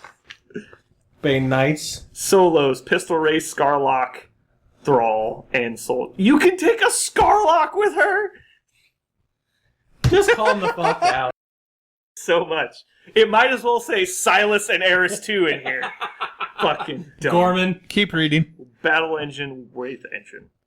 Wait. Moving on to Why tier would you 1. want to take that with her? I mean, Only models listed above, and you increase the field allowance of Soul Hunter units by 1. Tier 2, army includes 1 or more cavalry units, aka Soul Hunters. And you gain +1 on your starting roll. Surprise, Denager gets +1 to go first. Because we might as well tattoo that on our foreheads. Tier 3 requirements are the army includes 3 or more solos. I'm pretty sure this is basically just body and soul, right? Solos in the army gain advanced deploy. Oh no, things get 80 and I get +1. The army includes 2 or more Warjacks with soul drive. That's actually new. Which are going to be Afflictors because guess what? She likes shield guards. Reduced point cost of Afflictors by 1 is basically what that says. Tell us things about peoples and places. Oh, we've already gone over this whole end. She wants a Wraith Engine. Hey, guess what? She's taking. Did they tell us that our stream failed? Garthakian got rid of it. Andrew, stop crashing our stream. We hate you. Tau Dark's all like, that's why we can't have nice things. That's my favorite thing when he says that. This is why we can't have nice things. Did the stream actually go down? It says L2 Wargame Podcast. Offline. No. Richard, are you still there? We lost Richard. Guys, Richard's gone. Go get Richard! Richard! Richard, homeward bound, Richard, come on! Home's just over that mountain. Go to your home! Are you too good for your home? Oh. I wonder if he's actually still there. That's the second time somebody said that to me today. Must be true. Did you mention Homeward Bound? Yes, we Yes. did. Also, Happy Gilmore and How You Died. Okay, I'm going to go ahead. Can I be the cat from Homeward Bound? I have to be the dog. Here's another movie reference. So yesterday I found out at work. Wait, can I guess it? Yes. Biker Boys. That's not it. God damn it. How close was I? You're actually really close. God! Boys in the Hood. No, you're going the wrong direction. Entrapment. That's also not the right direction. Reindeer games. Okay, Reindeer Games. That's not it. I guess that it was me. Okay, so I'm walking through the lobby at work, and we have a TV in there so we can watch it. Okay. Wait. Fast and the Furious 5. Not it. Okay. God damn it. And on the movie, suddenly they have like the logo for Jem and the holograms, and I'm like, wait, what the fuck is this, and why is it on TV? So I stopped. My customer bumps into me behind, and customer's like, excuse me, and I'm not saying anything because this is Jem and the holograms. They deserve my full attention. 90s or 80s cartoon. If you don't remember it, there's something wrong with your life. So I'm watching this. Hi. And throughout the whole trailer, apparently they're making a Jem and the Holograms live action movie. It's the greatest thing that has ever happened in the history. I have no idea what that is, all things. but you called it Jem and the Holograms, and the fact that it's going to be a live action movie doesn't make sense. Holy shit. It's on my Facebook right now. It's the most important. Change your life. So let me get this straight. You were walking in work. You stopped. A customer bumped into you. You watched a preview for a live-action 80s cartoon. That's bad. And who employs you?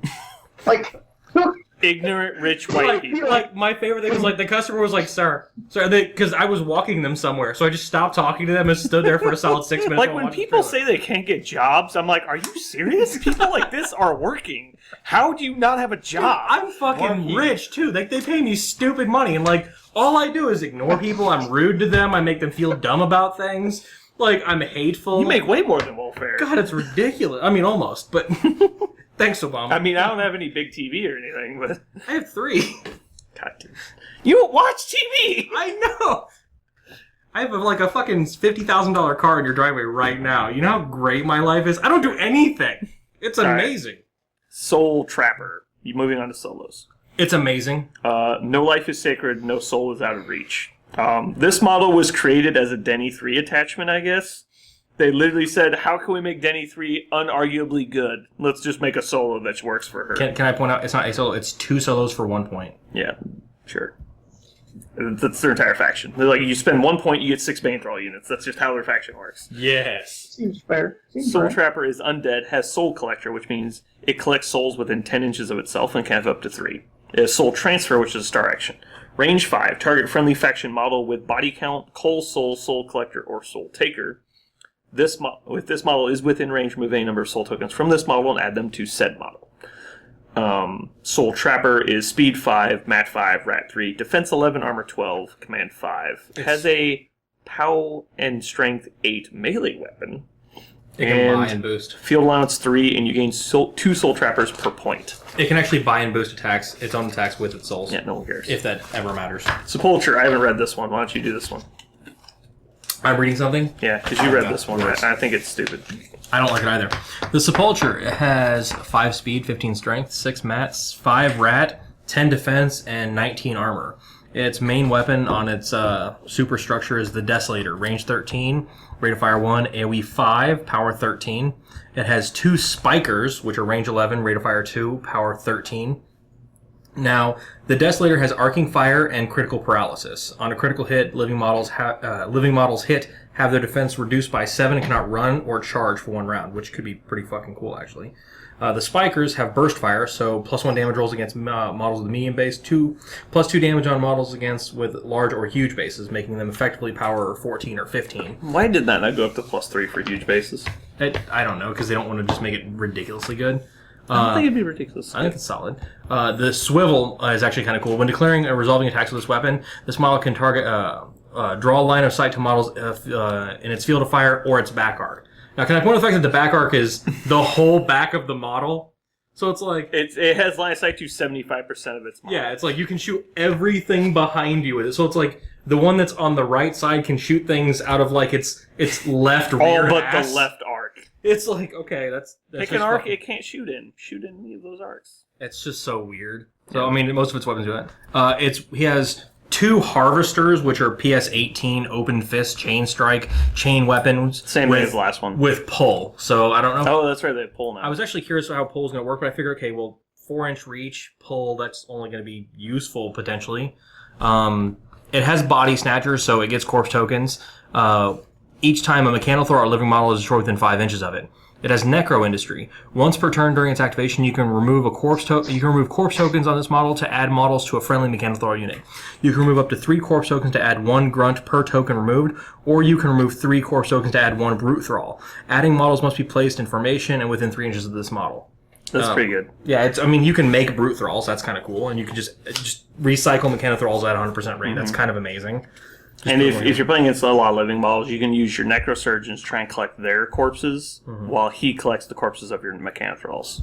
That's just awesome. I mean, it's good. Well, he can also collect from other living models too. I think the recursion is exactly what it should have been, because any better and it'd probably be broken, any worse and it'd be bad. I think they found a nice medium ground. It's just if the guns and its melee attacks, because it doesn't have meat fuel, so it caps at POW 18 without extra buffs, which is kind of meh for a Colossal. I kind of like the fact that he does... Okay, I feel like the Kraken is trying to be more of a warjack than this thing is. This is definitely a support piece that does work. Yeah, and its guns are solid. I mean, the fact that they can shoot pretty much anywhere, range 13, range 11, isn't huge, but it's going to want to be up there kind of any way to collect stuff. It's defense 10, which isn't bad. I mean, it's for a Colossal, it's solid. Mm-hmm. So, I mean, I don't play Crix enough to know if this thing's going to be stupidly good, but it's Crix, so what isn't really? Oh, well, here, what isn't, actually? What's the next model? Jeremy, are we live? No. Didn't think so. Are we still recording? Yeah. Okay. He'll have to edit this out later. And by that, I mean you're hearing this right now. Like the thing we're talking right now? Yeah, like this people are hearing this. This is going to be edited. It should be. Can you hear us? It should be. Are we live? Can you hear me?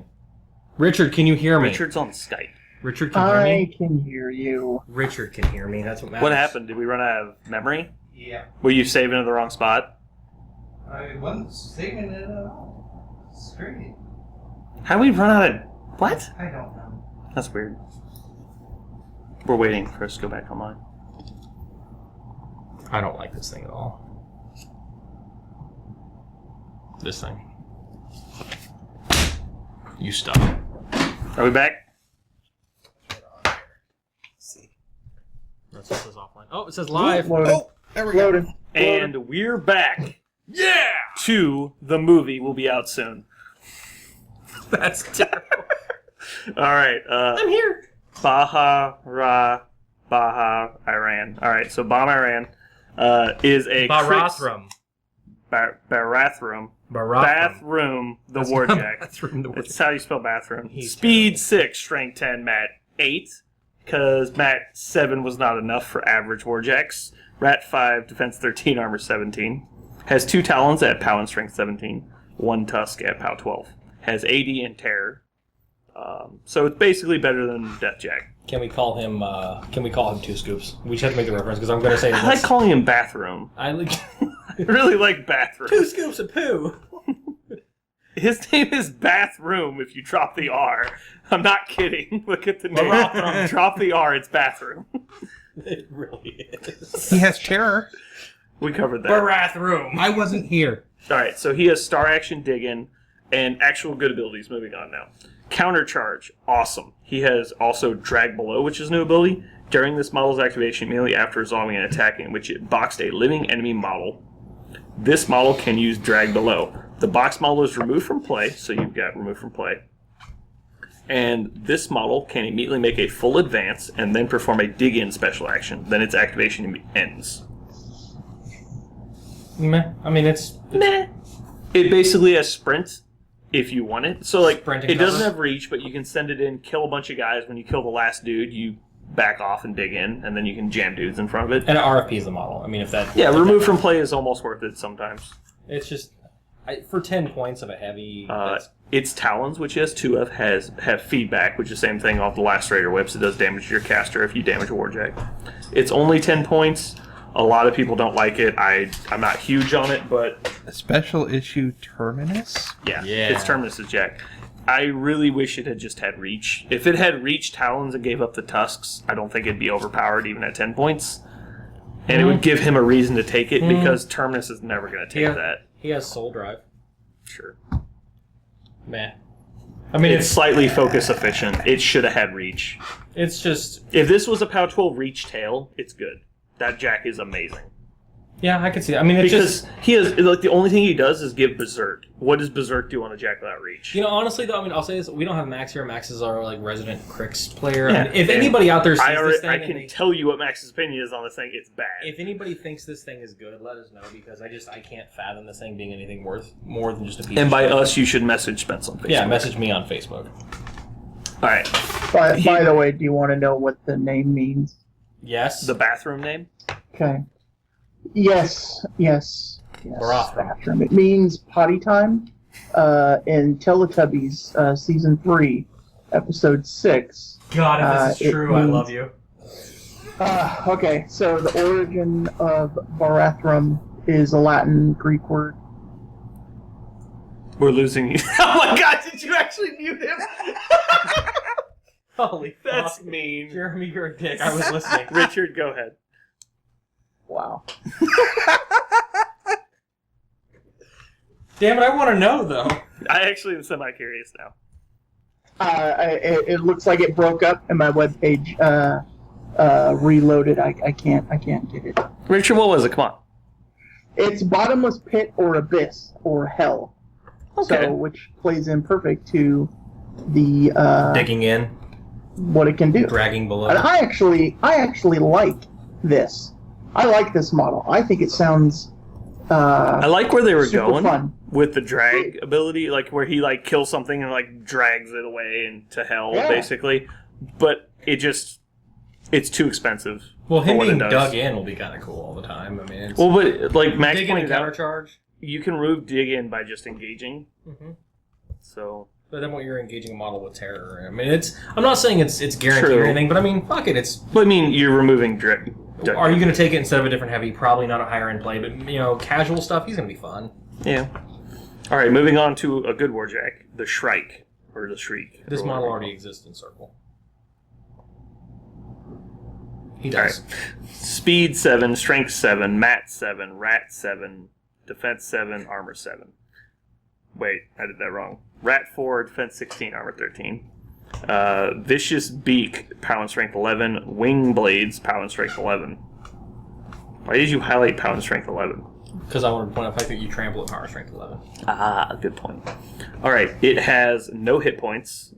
It is 8, 12, 18 hit points for Warjack. It's kind of low. 4 points FAU. It has wing blades, threshing blades. This model can add its power of its weapon to its trample power attack damage rolls. It has flight, and it has blade rush. When making a trample power attack, this model ignores free strikes and does not stop when it contacts a medium or larger base. It's pretty cool. Yeah, he's 4 okay. points. It's a great more neighbor piece. You can't disable the wings. That's kind of cool. Oh, they're not part of anything. That's No. true. Good point. And for 4 points, being able to trample anything. Yeah, it's not bad. We just saw Connor the other day just massacre boom howlers with those trampling. Did he massacre or did Mac? Over 2 rounds, he killed them. Okay. And Mike had no idea what they did, I, and probably shouldn't have been what he was doing. that's anyway. fine, but it's still math is there. This week in the noob corner, things happened and people died. All right, moving on to the worst faction in the game, we have Cogniflex. You are not gonna mispronounce this motherfucker's name. Cogniflex. Cognifex Siphon. He is a badass. He is a mercenary Celifex warcaster. Cephalix. Celifex, right? Cephalix. If anybody's unaware that Brandon can't read, spell, math, I don't care how these. code, I don't give a shit about it, therefore I intentionally pronounce it wrong. Yeah, he's the one that did come up with L2 Wargame. that's true. Well, actually, no, that was Andrew. God damn it, Andrew. Why are you bringing this down? He is Speed 5, Strength 6, Mat 6, Rat 6, Defense 13, Armor 17, Command 9. He has Mind Wipe, Spray 10, Power 10. Why is it called Mind Wipe? Because it actually prevents him from casting spells. Damn it! He has Pincer Embrace, POW 12 melee attack, Focus 7, damage 18 boxes, plus 6 Warjack points. Medium base. He is a medium base. He has Pathfinder. He has Essence and Amplifier. This model can cast a spell and is the point of origin of the spell. You can destroy a friendly drudge in its command range, and if you do, the spell gets +5 range. That's a really bad version of Range Amplifier. He has Sackpaw Monstrosity, just like Excellent Thexus had. He is steady. Mind Wipe is a magical weapon that's Silencer. Models directly hit by this weapon cannot cast spells for 1 round. Feat, Adrenaline Rush. Okay, directly hit with a spray. Okay.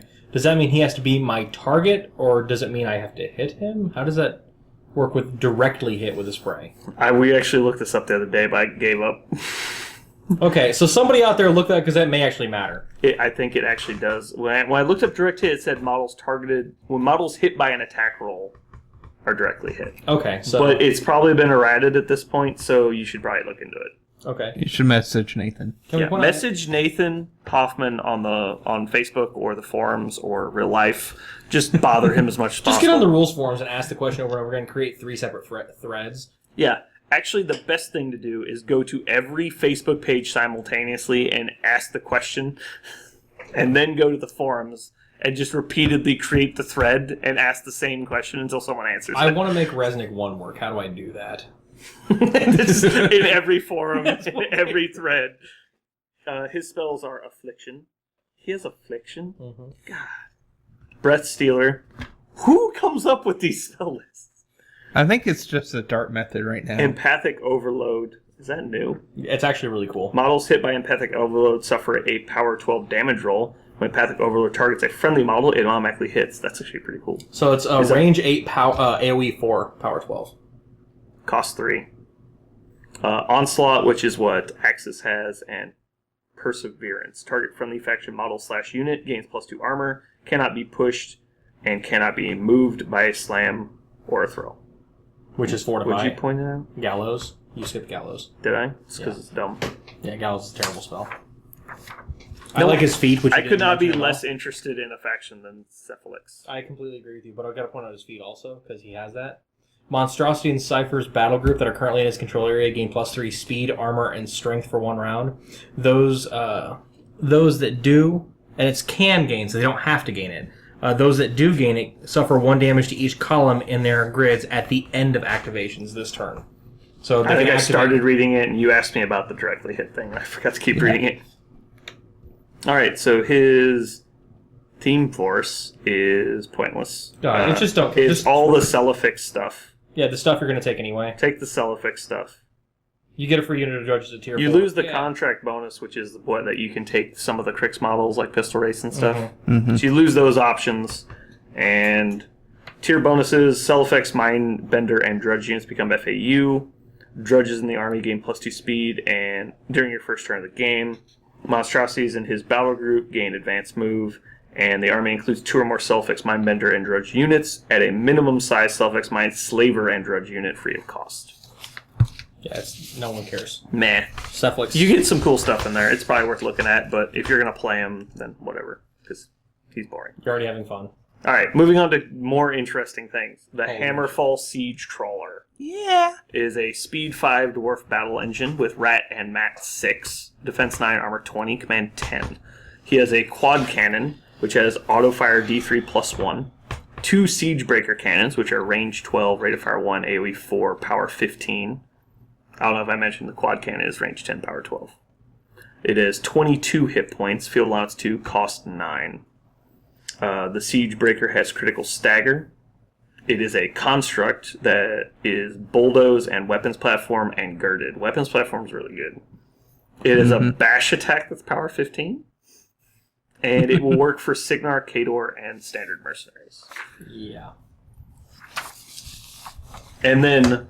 It has bulldoze. It does. Huge base, bulldoze. Hands down, best release in the book so far. The Swamp Gobber River Raiders. God damn it. They are a mercenary minion. But I really want to use Swamp Gobbers. They look so cool. Shut up. Privateer. Sea Dog Solos. That's it right there. That's it. Game. 3 solos for 2 points. They're speed 6, mat 5, rat 5, defense 14, armor 12, command 7. I don't know if that's really relevant. They have harpoon pistols, range 6, POW 10. Harpoon pistols have reeled in. If this model hits a non-incorporeal enemy model then it is placed in base contact with said enemy model. As a hand weapon that has the weakened special ability, a living model hit by this weapon suffers -2 strength and defense for 1 round and is power 6. What? Why do these exist? Because they're amazing. Okay. No, why? There's literally no reason these models exist. Their field allowance 3, so you take 9 of them for 6 points. Why didn't they just make a unit?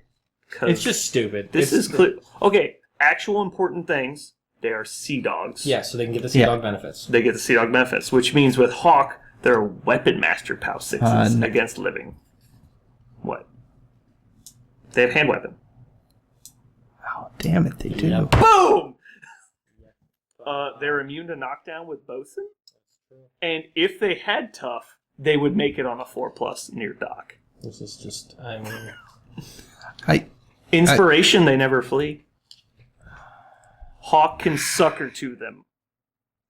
Okay, maybe. That's actual synergy. There we go. Okay. They're allowed, because they're Sea Dogs, they're allowed in the Theme Force. Yeah. okay. He gives -1 point cost to solos. They're not solos. They are solos. They're solos, not unit. So Oh my god, if you could actually get them for 1 point for 2? 1 point for 1 point for 3?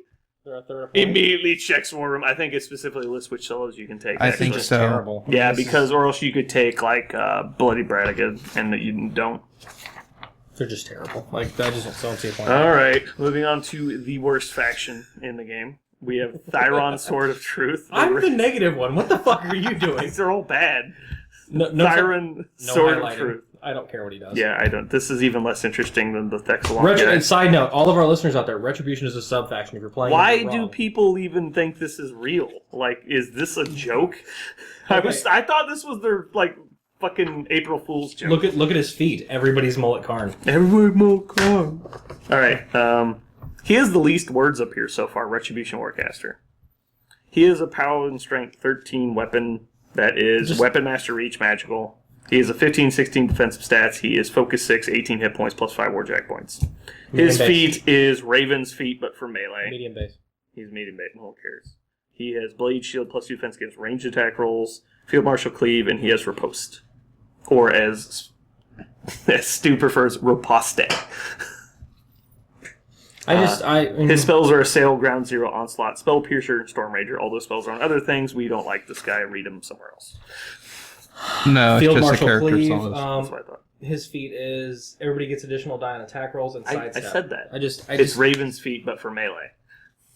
That's exactly what it is. everybody gets sidestep. They have Swift Hunter instead. Oh, It's the sidestepper. It's the same feat. It's so boring. It is Theme Force. You take red stuff.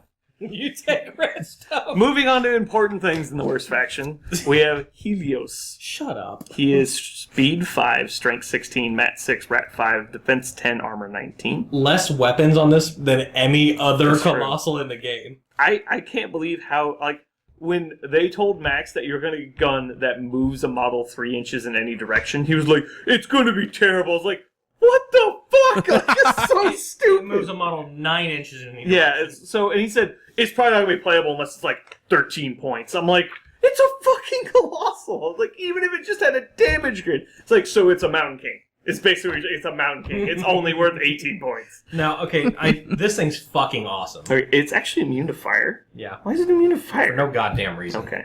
It has two P&S 20 Inferno Fists that do continuous fire and have Flame Burst, which is actually really good. Its Tractor Beam is Rapid Shot 3. It makes 3 ranged attacks and ignores ignoring rate of fire. If it hits you with its gun, which is range 12, it moves you up to 3 inches in each direction. It can hit the same model multiple times and move it multiple times. Basically, it can advance 5 and have a 11-inch threat to drag you into melee if there's nothing intervening. So be careful. It has field dependent, so just like the other ones, it loses its ability if its force field generator is Has a crippled. lot of generator abilities. Yeah. It has force barrier, plus 2 defense against ranged attacks, and does not suffer blast damage, thank God. My armor 1964 health model might die to fucking blast damage. Okay. Force You gauge. are putting some serious hate onto Retribution, which I am okay with, but we have listeners. Let's be honest. if you're a self-respecting person, you don't like red, so it doesn't matter. It has Force Gate. During its activation, this model can spend Focus to gain abilities. It gains 1 ability per focus point spent. Force Gate abilities last for 1 round. Broadcast Power. Allocate 1 focus to each friendly Myrmidon within 3 inches of this model. That's a nice focus amplifying ability. Yeah. Distortion Field. This model gains +2 defense and Poltergeist. So because it already has Force Barrier, that's defense 14 against shooting. Defense 14 against shooting on a Colossal, though. Come on. You can also quicken it. Defense 16 against shooting. 16, 19 against shooting. Repulsor Shield. Conquest is overpowered, though. We gotta tone it down. God damn it. Repulsor Field. When this model is hit by a melee attack, after attack resolved, it push 1 inch away. It's the same ability that the Revenger has. Well, there are some things. Which, by the way, no one knows what the Revenger fucking is, apparently. That's true. Okay, so actually destroying this thing, though, I mean, it's... Poltergeist and Repulsor Field. Yeah, it's like... It has Virtuoso. Broken! Its gun doesn't do damage. It's fine as No, Virtuoso. now it's broken, Brandon. Well, its gun doesn't Solo. do damage, but its gun moves a model 9 inches or 3 models 3 inches, or... Okay, being able to pull your enemy... Okay, I'm done. Let's just a stop. Colossal that can both shoot It's and do board melee manipulation. attacks. The same activation. Ridiculous. It's Broken. broken. And wrong. You guys are... I need a hot dog bun with 2 hot dogs in it. I'm going to ask someone, does this look right to you? That's how bad I feel right now. Moving on to Solo. Sololess Void Tracker. You're terrible. It is a fearless stealth arcane vacuum of happiness. Anybody that's listened this far, I appreciate you and I love you. Especially And I with the think you're downtime, ridiculous. because Jeremy broke our podcast. He'll cut that out, but you're destroying Retribution right now. I hate this faction Me so too, much. but all 3 people that Do you know why I listen to hate the us, faction? You can pick. There's reasons. You Fluff, you know, models, or We've anything. had this conversation. You know Okay. how much I hate I them. hate red. Alright, he has spell ward, so you can't quicken him. This 2-handed sword is reach and magical, power strength 12. Point cost 1, field allowance 2, small base, because that's a fucking important thing. He is speed Brand's 6, delirious. mat 6, rat 3, defense 13, armor 13, command 5. 1 hit point. Discuss. I don't want to discuss You're it. done. House Fire Electromancers. Which are actually kind of cool. Which is really cool. It's their 3-man wizard unit. They're speed 6, mat 6, rat 6, defense 13, armor 12. They're immune to electricity. They have inductor bolts, which are range 10, power 12, and their melee attack is a storm inductor, which is power and strength 11. They are field allowance 2. They are 4 points for leader and 2 grunts. They are small based unit. Their attack types, they have energy leak. When a warjack is hit by this weapon, it suffers cumulative -1 penalty on its focus allocation limit for 1 round. Models are immune to disruption, are immune to energy leak. Lightning Generator, which is the same ability off the Storm Troll and the Storm Tower. It's D3 jumps with 2 models within 4, and it's power 10 electrical damage roll. And then Pulse Fire, which, if you read the forums, is broken. If you don't, you're not stupid. When a model is hit with this weapon, it suffers D3 damage rolls instead of 1. Does not mean you roll 9 dice of damage. It's actually really fucking cool. Is what It is really good. It's- Especially, like, the book just gets murdered, which yeah, is it's great. like, bye. Inductor bolts are electrical damage type and magical weapons. The Storm Inductor is a reach magical weapon. Well, can we talk about the With pulse fire cortex thing? I know that damage. you... Hold on, let me get- finish. Okay, so we're basically done now. So what do you want to talk Okay, about? pulse fire. I think I like. Okay, so you understand what that actually does. It's a D3 damage roll. So it's a power 12 attack. Okay, you hit. So you hit 1 time. Now you roll a D3. Okay, well I roll 2. So I roll. It's power 12 plus 2d6, and then I do another power 12 plus 2d6 for that 1 hit that I already did. That's fucking awesome. I mean, that's. I understand that it's not broken or anything, but that's... I'm not sure if it's basically simultaneous because it's the same attack. I guess you would take multiple tough checks if you break armor multiple times. It suffers that many damage rolls, so and it's multiple damage rolls from 1 attack. That's not something I've ever seen before. That seems like it's kind of cool. Damage rolls, yes. Multiple instances of damage, no. No, not at all. But just the idea of 1 attack doing multiple instances of damage, that's kind of awesome. Alright, moving on to the worst faction in Hordes. Chromac, Champion of the Worm, is a Circle Epic Tharn Warlock. He is speed 6, strength 10, so he's as strong as a warjack. Mat 8, rat 4, armor 14, defense 14, armor 18, command 4. He has Command Pathfinder and Terror. Command 4. He has Wrathrock now, which makes him a POW and Strength 17 reach magical weapon. He has 19 hit points and +4 War Beast points. Moving on to his abilities. I don't like Command 4. I agree. Magnus is supposed to be the one that doesn't care. I have a question, actually. He's not the lowest. Is there His command somebody that makes is low you... because he's in beast form, correct? Yeah, he's basically always in beast Is there form. anything in the game Yeah, that makes so- that makes things lose fearless? No. There's nothing in the game that makes you lose fearless. No, and like we've discussed this, you don't want that in the game, so that's fine. Okay, well, I was curious about that because if Command 4, if you can manage to make him make a command check, okay, I'm done. I just thought that'd be kind of interesting to see Warcaster break. Richard, I think it goes with the fluff of Wrathrock, you know. Madrak was like slowly losing his marbles and going insane, so it kind of makes sense that he can't basically go back into human form. He's forced to stay as, you know, a beast. 19 So of health. course he's going to be shitty moving troops. he might be the only 19 hit point caster. That's a lot of points. 14, 18. For a warlock, it is, but also, I guess for Sheth might have 19. But usually it's 18 or 20. I don't think there's another 19. He has Heart Eater, which is small gains a corpse token each time destroys a living enemy model with a melee attack, and spend corpse tokens to make additional attacks or to boost. Meh. That's actually really good because because with stones and sprint, he can put sprint on himself, go in, get like 3 or 4 corpse tokens, sprint away, and they get ported back to safety. Then next turn, if you move in, he can go in with a full camp of 7 Fury and like 4 corpse tokens, buy attacks with, and he can get really scary. Not to mention his feet turn, he can get silly. He also has Life Drinker, which if he destroys a living model with this weapon, immediately after the attack is resolved, he heals D3 health. So he can kind of be like a sit in the middle beater kind of guy. His spell list is Aggravator. Okay, I thought it was Agitator. When in this model's control area, friendly war beasts gain hyper aggressive. It's not bad. It is a 3-cost upkeep spell. Awaken Spirit, which is what Hexeris 2 has, I believe. Basically, it's an upkeep spell you put on a war beast, and it can cast its animus for free during its activation, which is actually really good in Circle if people haven't realized it. So that means you can primal a stalker, send it in, and right before it kills the last thing, it sprints itself for free instead of spending 2 Fury to do it, and then can sprint out. Carnage, +2 mat against models in his control area, which is really good because I think he might be one of the only 7s that has it. Yes. I believe Lich 3 is the only other one. Primal Howl, which is a new spell. While this model's command range, living enemy models suffer -2 to their attack rolls, and living enemy models / units suffer -2 command It's kind of okay. when making command checks. Primal Howl lasts for 1 round. It's a 3-cost spell.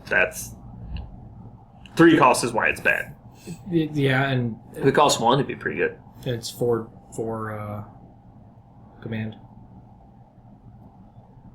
His command What? range is 4. Oh, I didn't really. I assumed it was control. That's so bad. Why would you cast that spell? Because things going on, you have to make a command check. I guess that's true because command 4, nothing has a larger melee range than 4 inches. So if it's living and it's attacking you in melee, it's -2 to hit. You're basically defense 16. That's pretty good. Yeah, defense 16. And you can also cast Winter Pelt on himself, which is +2 which is armor. kind of cool. I mean, because if they do -2 command checks, Yeah, if they're and not fearless. if they're not fearlessly going on, they could break. They're more likely to.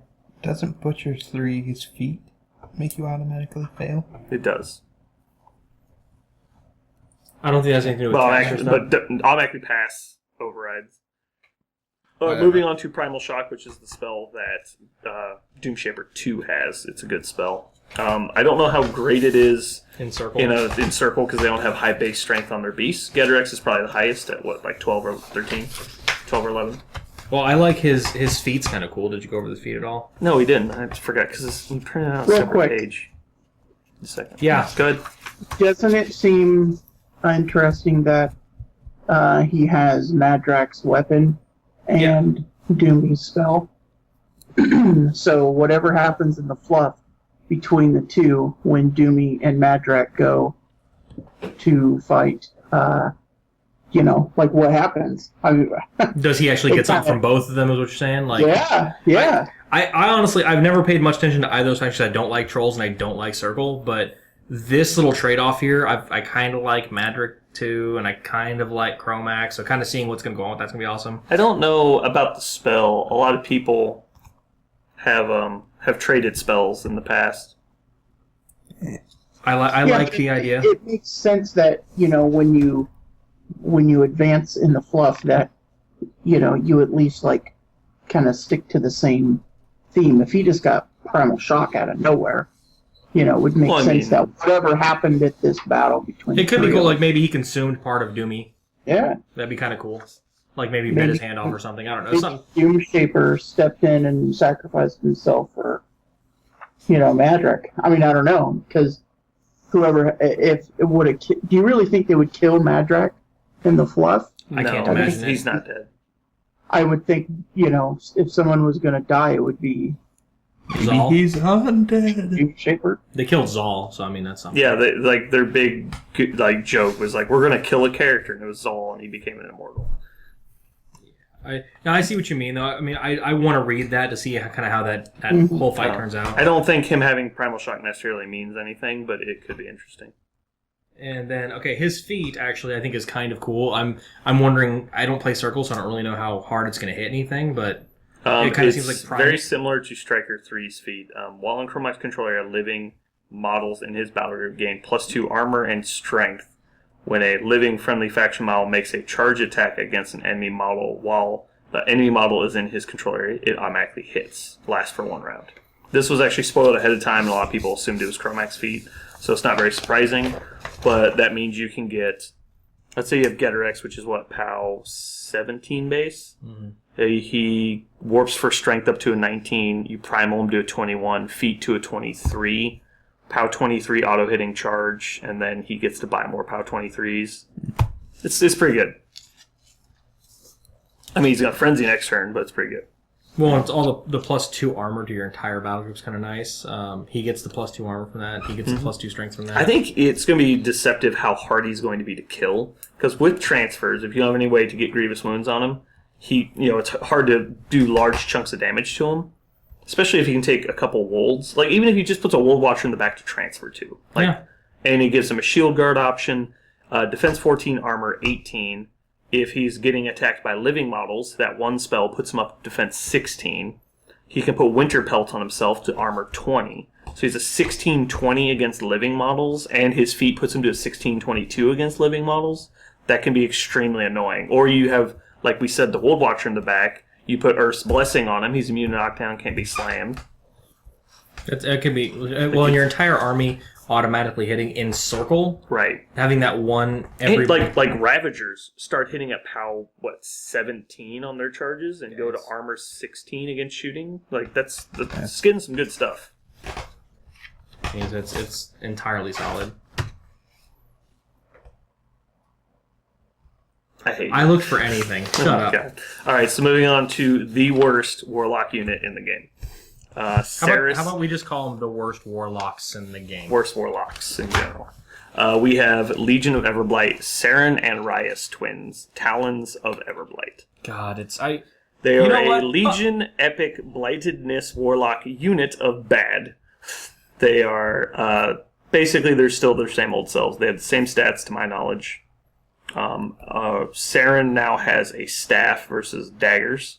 Her staff is a reach magical power strength 10. Does it have any special abilities? It has Dispel. That's pretty good. Raya still has crit decap on her sword that has reach now. She has Dispel and Banishing Ward, by the way. Spell list. Did Raya even get a new spell? She still has Occultation, still has Flashing Blade, and now has Onslaught. Which is like the spell of the week. Can I point out the fact that she has Onslaught? Everything gets Pathfinder. She's fucking Legion. She doesn't have Pathfinder. Did you not know that? It's I right don't there. care. It's fucking. What in your army needs Pathfinder? Actually, wait. Her. Yeah, it's just Did Legion need a caster to give them all? No, they have an animus that does that. It's like okay. No, they actually do because angels don't have Pathfinder. They have flight. Yeah, that's and if true. they start with Intent of the Hurricane. That's true. Yeah. They would. There's a lot of flight hate in this book. That's Because absolutely. you got the Hurricane and the Victor ready to rape all those flying grotesques. That's what's going on right there. All right. Did Legion have a way to remove upkeeps easily? I can't remember. Banishing Word. She had Banishing Word Purification. before. On a caster they hardly ever use, right? Right. Just the most popular caster in the game or something Oh, like that. Anyway, Banishing Ward, Blood Rain, which is terrible. It's actually okay. Marked for Death, which is actually a really good spell. Psychic Vampire is extremely situational. And Razor Wind, which is the most vanilla of the vanilla nukes. Yeah, Razor Wind. Moving on to the feat. Feat can be used once per game by either Saren or Rias. When this feat is used, either Saren or Rias immediately trade places, or you can return one of them to play. If you choose to return Saren or Rias to play, place return model within 3 inches of the model that used the feat. The return model comes into play with a number of fury points on it equal to its fury. After the conjoined spirits, models in this unit cannot advance for 1 turn. Yep.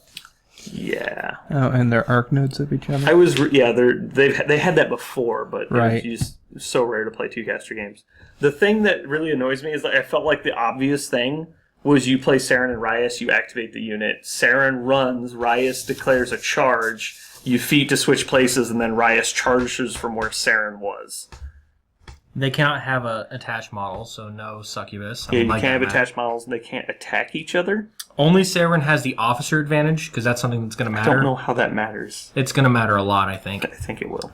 They can transfer damage to one another. With their 8 hit points. They can channel spells through one another. They have granted riposte, so that's going to be something that matters. Critical decap. There you go. That's acrobatics. Rias. That's going to be a thing. And the thing is, they do have 7 and 5 fury respectively. Yeah, I don't know what they do though, other than having lots of fury. And I don't think that they needed to have 7 and I don't think that's something that Legion wanted to do anything with. It would have been cool if they had like a pool of 8, let's say. Something. I mean, 10. Give them. I think the concept is that Not get the crack readers? Rias is going to get up there. I didn't get the Croak Raiders. What the fuck, man? I'm sorry. Okay, well, Get this shit out of here if you're not going to bring Coke Raiders. So the problem we're running into is that everybody's going to go and consider be the worst things in the game, and Oh, well, hold on. I think that what's supposed to happen in game balance purposes is Rias is supposed to go in and actually do work. She still hits really hard, and when you don't have to worry about her dying that much, it's not that bad. The problem is she has to be within 8 inches because they're command 8. Or I guess you can leave Saren out of command? No, because then she can't make attacks because she's the officer. She's the officer. What the fuck? Why are these guys so bad? I honestly don't understand what they're supposed to... Somebody smarter than me Is there figured any this way out. to revive one or the other? The feet. The feet feet brings brings one of back them the back. other one. Brings So back there's whichever no one is dead. outside of the feet, is there? No. They don't have revive. That would be the only way. And Any revive, you can't bring back troopers. their You can only bring spell back their guns. spell list is not impressive. That's the thing. Is like Mark for Death is cool. Occultation's good. You know, Zuriel's obviously good with them because he gets both affinities. But even still, it's like, okay, I need 2 arc nodes and I have spell martyrs. Like, okay, Occultation is the most exciting thing I see here. Okay, so you only have Rias left. Rias acrobatics charges in there and just gets into a spot where she moves up fairly far. So when Pops her feet, brings Saren back into play. Saren comes in with full focus, comes in with 7, and she's a little bit range further. you to death. I'm trying to pull something out of this. Okay. Okay, so she's 3 inches away, which it's not completely within, it's just within 3 inches. So that's effectively 4 inches away from where you charged from with Rias. So that's I think the other way around is better. well, no, I'm trying to actually get range to make sure. Oh, because you can arc through her, so maybe that's no, it's the same either way, the same distance. You want her getting in because she's stronger in melee. I'm talking about melee. I'm talking about reaching with spells, trying to get the most distance on this. What spells? How about You're going to Razor blood Wind? rain them to death? Blood. How about Razor Wind? I've done that. I'm just saying it's. You know what's this not is- impressive? That. Yeah, that's very not impressive. But if you can charge 10 inches, bring somebody back to life within 3 inches of you, so that's 4 inches because of the base size, and then you can that model can then activate. She can't advance, but then she can. Zuriel is an arc node. You have spell martyrs. So why is Zuriel already out there? I understand. It's You have spell martyrs. I They're got it. 1 point. it's not gonna. Yeah. Okay. When I say Saren, you've played against Saren, right? Yeah. What is the first thing that comes to your head against? If you're like, Her feet. I have to play against Saren. I have to worry about her feet. Yeah. Against Ryas, have you ever played against Ryas? Yes. What was the one annoying thing about that matchup? The moving where you're not... The feet. Yeah. You know what neither of these models have? Anything. Good Like, feet. and there's just nothing there. I get to bring back my worthless caster. Like, name a caster that supports their army worse than these two. Anyone individually, how about that? I can't understand what they bring to the game. Name a caster that helps their army less than this card. So we don't know how many peace points they have. Well, I guess. Well, I know it's out there, but we don't see it on this page. Yeah. That's interesting. I didn't They actually... got cut off Yeah. here. Someone print it It's right. like 3 or 4. I do think it's pretty low. Okay, so like, is there anything worse No, than there's- Ryas without that There's feat? they don't... Occultation is not army support. It It's doesn't spell. matter. Onslaught. I honestly feel like that doesn't matter. It's really bad in Legion. Banishing Ward doesn't matter. Blood Rain doesn't matter. Mark for Death is an okay spell, but not entirely necessary. So the Psychic question Vampires- is having two of the worst casters in the game on the table at the same time. I understand exactly beneficial. right. There's nothing that they do or that you want. Because if Ryas still had her old feet in this combo, then she'd be insane. But she doesn't. It's just Like, not good. There's just You nothing don't there. start your turn within 12 inches of Ryas and she can't get you, which is even less scary than normal Ryas. Right. So Ryas is a missile, basically. You're going to try and trade up with Ryas twice. It's not. There's nothing there. There's just nothing there. Yeah. No, that's literally it. You try to send Ryas That's into not a gonna kill beast. No, she's decap. She's a weapon master with decap. That's okay. They might just be a tier caster. That's true. I think they should... No, that's right. It's not spoiled yet. No. So yeah, maybe the feet will fix it and they'll get like 3 free angels or something. And then you gotta wonder, is it really worth it? And you're like, Basically get 2 free angels with Minion Bale. unit, Croak Raiders, Speed 6, Strength 5, Mat 5, Those guys Rat are 6, Defense 13, Armor 14, Command 8, AD, Immune to Corrosion. 2 range attacks. The first one is Oil Gourd. It's range 8, rate of fire 1, AoE 3. Yeah, read the ability on that. Gotcha. Oil Gourd says, Alchemical Accelerant. A model hit by this attack suffers oil. When an oiled model suffers a fire damage roll, the damage roll is automatically boosted. Oil lasts for 1 round. Boom. It's also cumbersome. If this model attacks with this weapon during this activation, it cannot attack with another ranged weapon that activation. If this model attacks with another ranged weapon this activation, it cannot attack with this weapon. Cumbersome, something that... Cumbersome is in the game. Okay. Scroll up. Their other weapon is range 10, rate of fire 1, AoE 0, nothing, and power 12. Continuous fire and fire effect. So obviously it's going to go with the oil gourd, and there's no special abilities on that. It's just you hitting them with fire, and it's going to be automatically boosted because somebody else hit them with the gourd. They're going to run around like groups. The best thing is like low defense targets. You hit 1 gourd and you get 9 weapon master pow 12s. Scroll up. They'll work with everybody. Go up. Do they work for any war machine? No. Just minions. They have hand weapon. It's PS8. They do, however, have gang. So Ooh. that could be No interesting. gunfighter or anything weird? Nope. They have Virtuoso. Vitriol, however. If this model is hit by a melee attack immediately after the attack is resolved, the attacking model suffers corrosion continuous effect unless this model is destroyed or removed from play by the attack, which is likely to happen. So, Very likely to happen. They're not tough, right? yeah. No, they're not tough. Okay. And their gang is +2 to melee attack and melee damage roll, so it's meh. We do have to mention they're part of the worst faction in the game. No. Apologize. Minions, worst faction in the game. They are, however, amphibious, so they work for Blind Water. Because Blind Water needed more things.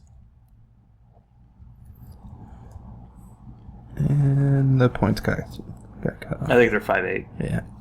They're not worth it. They're 6'10". I don't know. Size? It got cut Oh. off. I think they're if they're I believe they're 5 6'10". for 6 or 8 for 10. That makes sense. It's a good unit. I think you'll see that unit a lot. Continuous fire, some oil out there. Oil's kind of nice. I think they're finally getting to the point where minions are actually going to start seeing a lot of play in other factions as opposed to just in their own faction. Well, I wonder how... I mean, this is just off the top of my head. Throwing oil gourds at things and then Ravagore shooting them. Maybe. Does that do anything? It's boosted, though. Oh, okay, so you can't double boost. You can't double boost. Free boost, and Legion doesn't care about boosting. Yeah. There's no extra... Nope, nothing. No. Damn. What? I think Trolls? Fire Eaters are boosted, not additional. Okay, true. Because if they were, then they'd get 3 dice to hit, 4 dice on damage. That would be amazing. And then Yeah, you're I playing a 2-caster I on like think the they're Allies supposed- game. they're supposed so to you've work with got themselves. Hand of Judgment in there too, so it's power 16. They're more cute than they are good. No, I think it's they're okay. good. I think that unit's going to see a lot of play. And I think that's everything. That's everything that was spoiled thus far, except for there are 2 tier lists that they just let us know about, which is Feyre 2, like we spoke about earlier, which is not really going to see much We're play. not worried about that. That's coming out in the book very soon. And then Emorgul's new tier list, which is also not going to be that big of a deal. Instead of Shadow Play, we have Shadow Walk. That's Shadow Whip, actually. It's like Whip Snap, but it's Shadow. That's all the spoilers. Because when there's shadows in Okay, your so heart. now that we're at the end of it, let's go ahead and take a look at what we think is going to be... All right. What's going to affect things? What do you think is going All to right. actually... We're just going to go through the stack in reverse. Let's Saren and Riot. Shut up. 1 out of 10. No, there's no reason for that to ever be played. Nah, it's probably better than... Yeah, that's really No. bad. That might be the worst caster in Legion. This is not a book. Chromac. These guys aren't included in the book. We're ignoring them. Okay. Okay. House Vayer Electromancers. Um, Solid.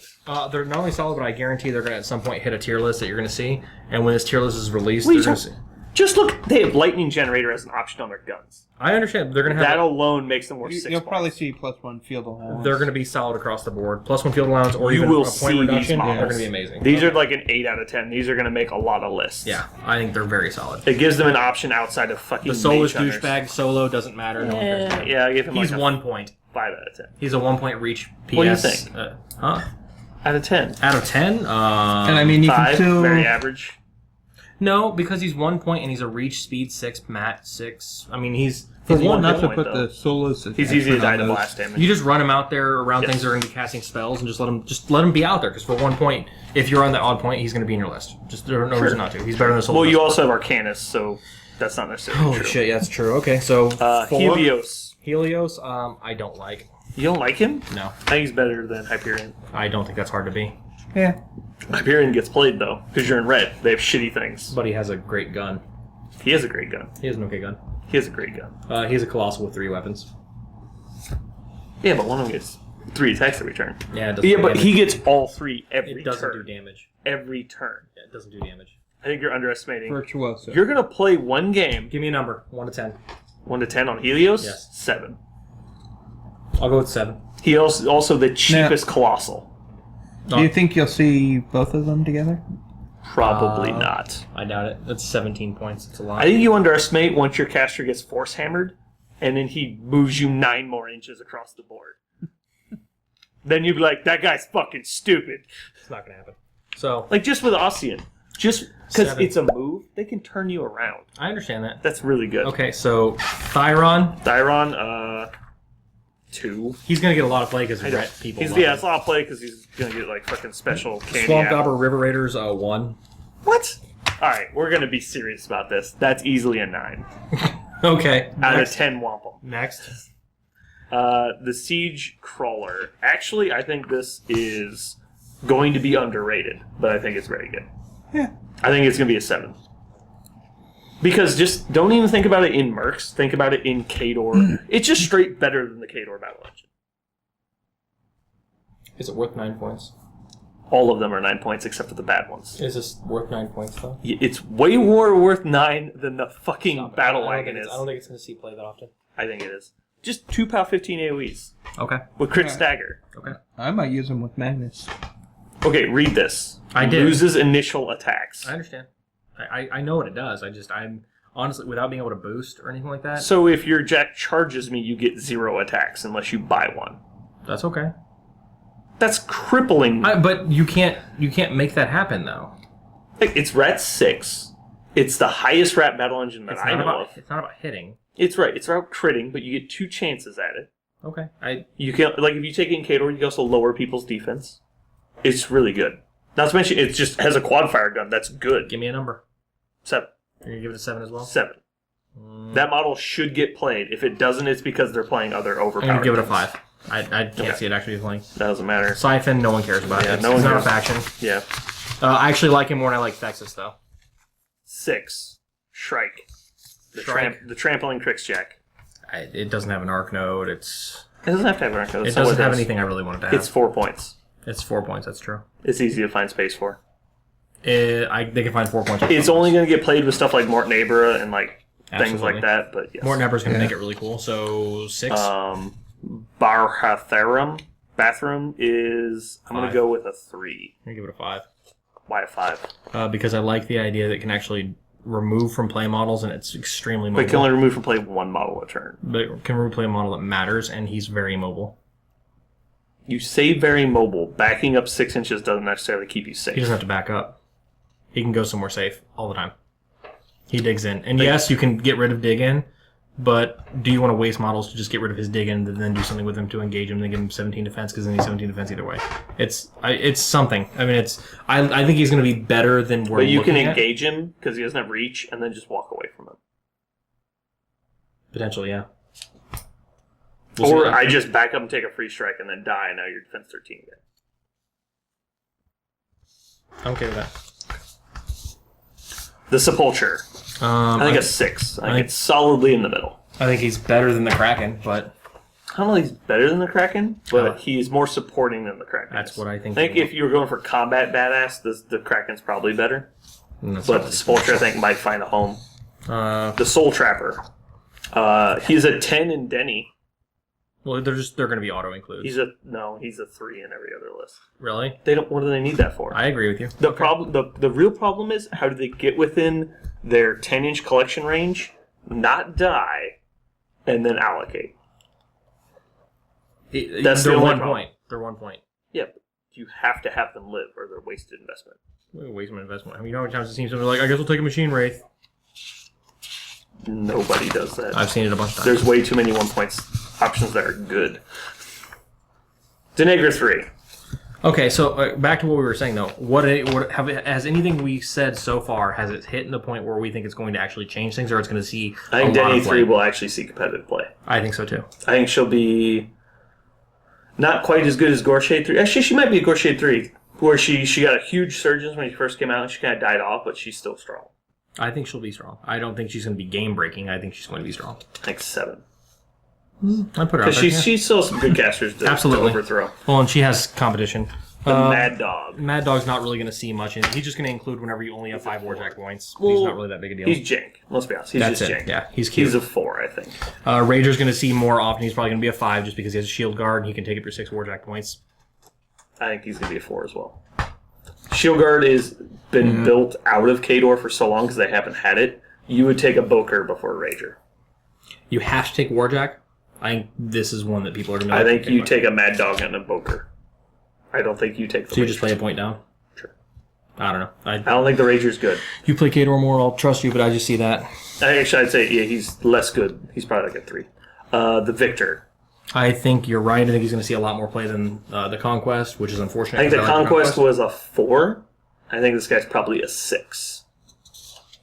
I like everything it does. The auto fire on the 5-inch template is big because it solves rough their terrain stealth everywhere. problem. It really can. There's a lot of shit like fucking Statixis that is super annoying for Khador. I think he's better than where they were at, but do you think he's going to change things? Or are we suddenly going to see victors everywhere?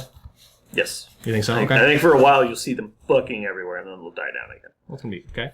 But that's with everything. I don't think Zerkova 2 is going to splash the pot too much. I think she's going to be strong, but not overwhelmingly I strong. think she's going to be a lot like Denny 3. She'll be really popular when she first comes out because she's new, I don't think she's going to see but strong. she's as well. going to die off more. Yeah, she's going to be meh for a while. Pyrus. It's not going to see a lot of play. Is Khador the only one that gets solo? They haven't splashed one yet. I mean, nobody said anything about one yet. I don't Speaks is think they pretty get confident one. there's going to be a Man of War. But actually, the whole book's been released, right? Yeah, people have the books. Oh, so no, then they don't have one. Okay, well, Pyrus, I don't think he's actually going to do a huge thing. He's going to be fun to play. He's going to be thematic to play. But I think there are other places to spend 3 He's points. gonna make the TFG boat much stronger. Thinks. Oh yeah, I mean, there's no reason Because not to. if you were ever considering taking them, you're definitely going to take them now. Well, I mean, a lot of times you take Rupert anyway, so. No, I mean he's going to be. I don't think he's going to splash spot too much. I don't think he's going to be too big. Purifier, I don't think is going to see a ton of play because he's a light and we have better heavy options. No, just the Repenter being in the army is really the problem. You can already set things on fire pretty easily. Yeah, it's not that big a deal. Hand of Judgment is going to see play. A ton. I think he's going to... Jake actually was talking about it. Parker was talking about it. that's something that when you see it on the table, you're going to say that thing needs to die, and it's going to be a huge target on its face.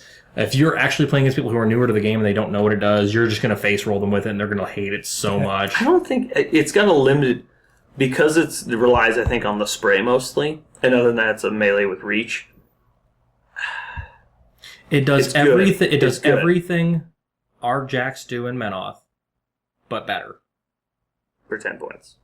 It's more expensive, but who gives a fuck? No, I'm saying 10 does- points is a good thing. Yeah, it does 'Cause it's everything not stupid expensive. that we want. It's better than the Avatar in every way. It's not better than in every way, but it's as good for 10 points. very good. It's definitely going to see a ton of play. The Revelator. I think this is the biggest release for Menoth. You are absolutely correct. Yeah. I think initially you are right. It's going to see a lot more play than the Judicator. I think it's going to replace Judicator in a lot of lists. I think it's going to open up a lot of things. I'm very afraid that I'm going to miss so much the Judicator's extra threat extension because you can't really control where the drifts go, but when they go really well, that can just landslide a game. I've gotten so many things, and I can't imagine that this is going to just suddenly completely fix that at range 10 instead of range 4 range 14 drifts. Accurate guns out to range 14. I understand what you mean. I mean, to destroy heavy targets is absolutely true. But to Not get even fired heavy, it's everywhere? just because think about it, like the sprays are amazing because you just get to kill things. Yes. Like it doesn't Free matter kills. what it is, I kill you. Free kills. These are range 14, just not sprays. I understand that. I completely respect it. I think, however, though, the spread of things. More stealth. It's like Tartarus, dead. The Like I can automatic- just get that piece of shit the fuck out of my The way. automatic magic weapons are going to be amazing. The free AoEs are going to be amazing. It's going to be amazing. I don't think he's going to completely kick the Judicator out of the pot. I think initially he's going to, but then people are going to start gravitating back I think towards it a little Fiora bit. 2 is the only, maybe Sevi, but no, just Fiora 2 is the only cast you would consider Judicator with. I'm not going to say the Judicator is going to contend with this piece, but Saying it has when a place. you throw out your old Judicator, I would not buy another one. I'd buy I'm going to buy 2 of both. Yeah, it's a waste. I don't think you take 2 Revelators because one of them. I just want to own 2. This guy.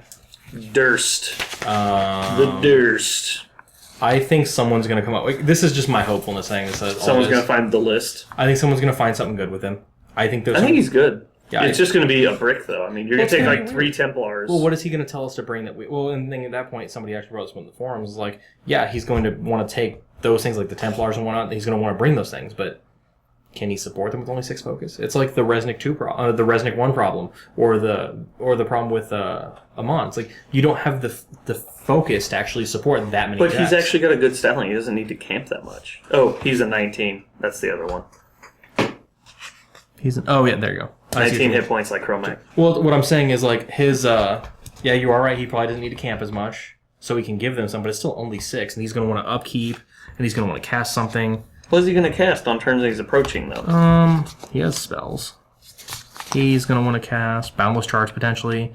He's going to want to cast Deflection. He doesn't potentially. really need to cast Balance Charge if you can deliver your army with defeat. That's true. I mean, if you can make that happen, You need Balance Charge basically to get over walls. That's really. I want to see it happen. Last night I saw Parker play against Derek. Derek's still fairly newer to the game, and I saw Parker's Erusk 2 list completely just hit a wall of Striker 1's feet and just stand there and like, well, I can't do anything this turn.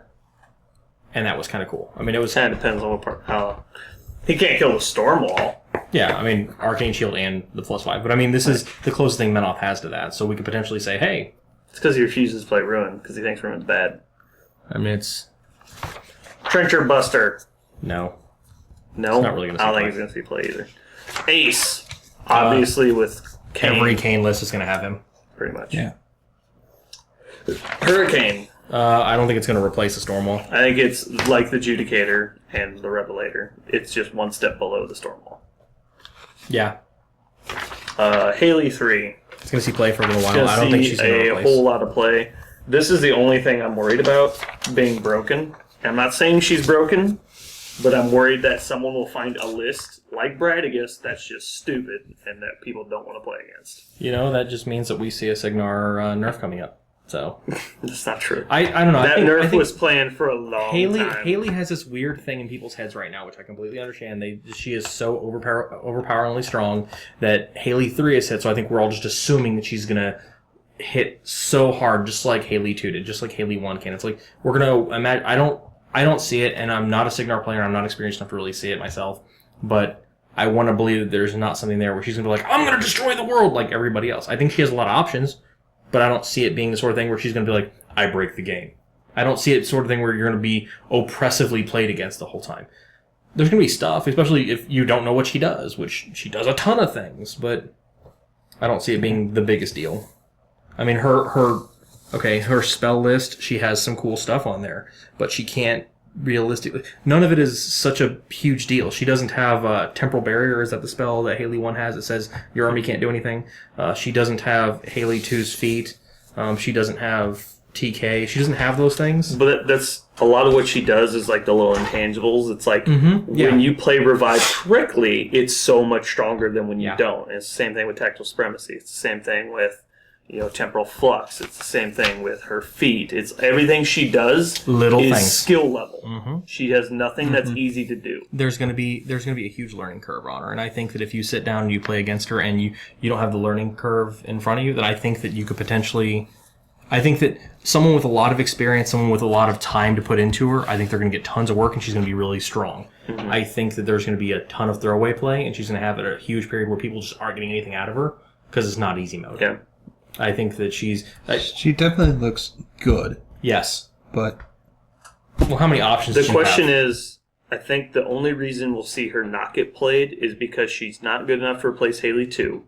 And she doesn't fix Haley 2's problems. That will be the only reason she doesn't see regular play. Yeah. I mean, because in a 3 list, I think you play Haley 2, Haley 3, and Siege. But in a 2 list, I think you still have to play Siege. Okay, so biggest drop in the book. Is it going to be the Haley? The biggest splash? Probably Haley 3. I think so. Because Signar is so boring. They take the same shit every single time. Yeah. Someone said they think this book is Menoth Christmas because Menoth got so many cool things. They got some cool stuff. I don't think that... I think every faction got some cool stuff. Well, so many people have said, actually I've heard this quote a ton. This book has made me want to buy everything in the book, which I think that's Privateer Press doing an amazing job just releasing all these things that people want, which is great. This book, yes. I don't feel Next that book, way. No. Well, actually, if their 10th anniversary is that Chromac and that caster pair of Rice and Sarah, I really honestly want to go up to whoever designed that and put it out there and just say thanks for Diet Coke. What the fuck are you doing? That's Rias and Saren. I'm sorry, that Chromac still whoever designed Rias Saren fucked something up, or there's something coming out in the next book that's going to blow them up. I don't know. That's now, rules wise, I want to get to Negre 3. Oh, she's going to look amazing too. Just you don't like the model? I don't like that model. Really? It doesn't look natural. It looks like they made the 2 models separately and then put them together. They don't look like they should be together. I like large figure models though. It's like the reason why I hate Resident 2 so much. I kind of get annoyed my huge base caster on a chariot. He's like, hide in the back. It's does nothing, adds nothing, or no reason to buy this. It kind of feel like it's a bait and switch. It's this is going to be great, and there's nothing about it you want. Instead, you'd rather have Sevi 1, which is one of the most boring looking models in the game. It's just... To be fair, that was all of their Mark 1 guys were just arms and a V, I win! It was Asphyxius, it was Butcher, it was Sevi, it was Krios, it was fucking... there's nothing about him that looks impressive. So boring. I had to sit and listen to somebody refer to my whole army as battle popes one day, and it was the most annoying thing I've ever had to deal with. Did you kill them? No. I not legally. But... Alright. I think we're wrapped up. Yeah, that probably took a while, actually. What time is it? 11:12. Yep. Oh my god. Richard's asleep, that's why he hasn't been talking. Well, let's sign out. Richard, you still here? Richard is literally asleep. Let's sign out. Or you muted him and forgot to unmute him. No. Richard, we love you if you're still there. No, we just straight up hate you. Yeah, Richard hung up. At 8:29 p.m. I think, right. Brandon, tell me I'm wrong. Right. Tell me I'm wrong. I really want Cephalix to just get a bunch of stuff and actually be somewhat worthwhile. The records are really cool. Everything else in the faction is boring. I hate drudges. I have 2 units of drudges. I hate most of the faction. Why do you have 2 units of drudges? Someone ordered the wrong stuff. Do you have Yeah. Do you have any scorn shit? Do you have it's all max, right? Yeah. Damn it. I was gonna see if he had Tiberian stuff so I could just buy it from him and start putting it all together. While I don't Jeremy think orders he has mine. an extra Tiberian. I don't think he does either. I need an Extreme Gladiator, and a Tiberian set. I know. I gotta put it all together. All right. Well, this has been Brandon. Spence. Jeremy. And Richard is not here no more. Thank you for listening to L2 Wargame. I would like to imagine that he fell asleep at his computer and face palmed onto his keyboard and it accidentally hung up the call. Maybe his face is actually hitting the Z and it's like zzz. Goodbye, everybody. Bye. Bye.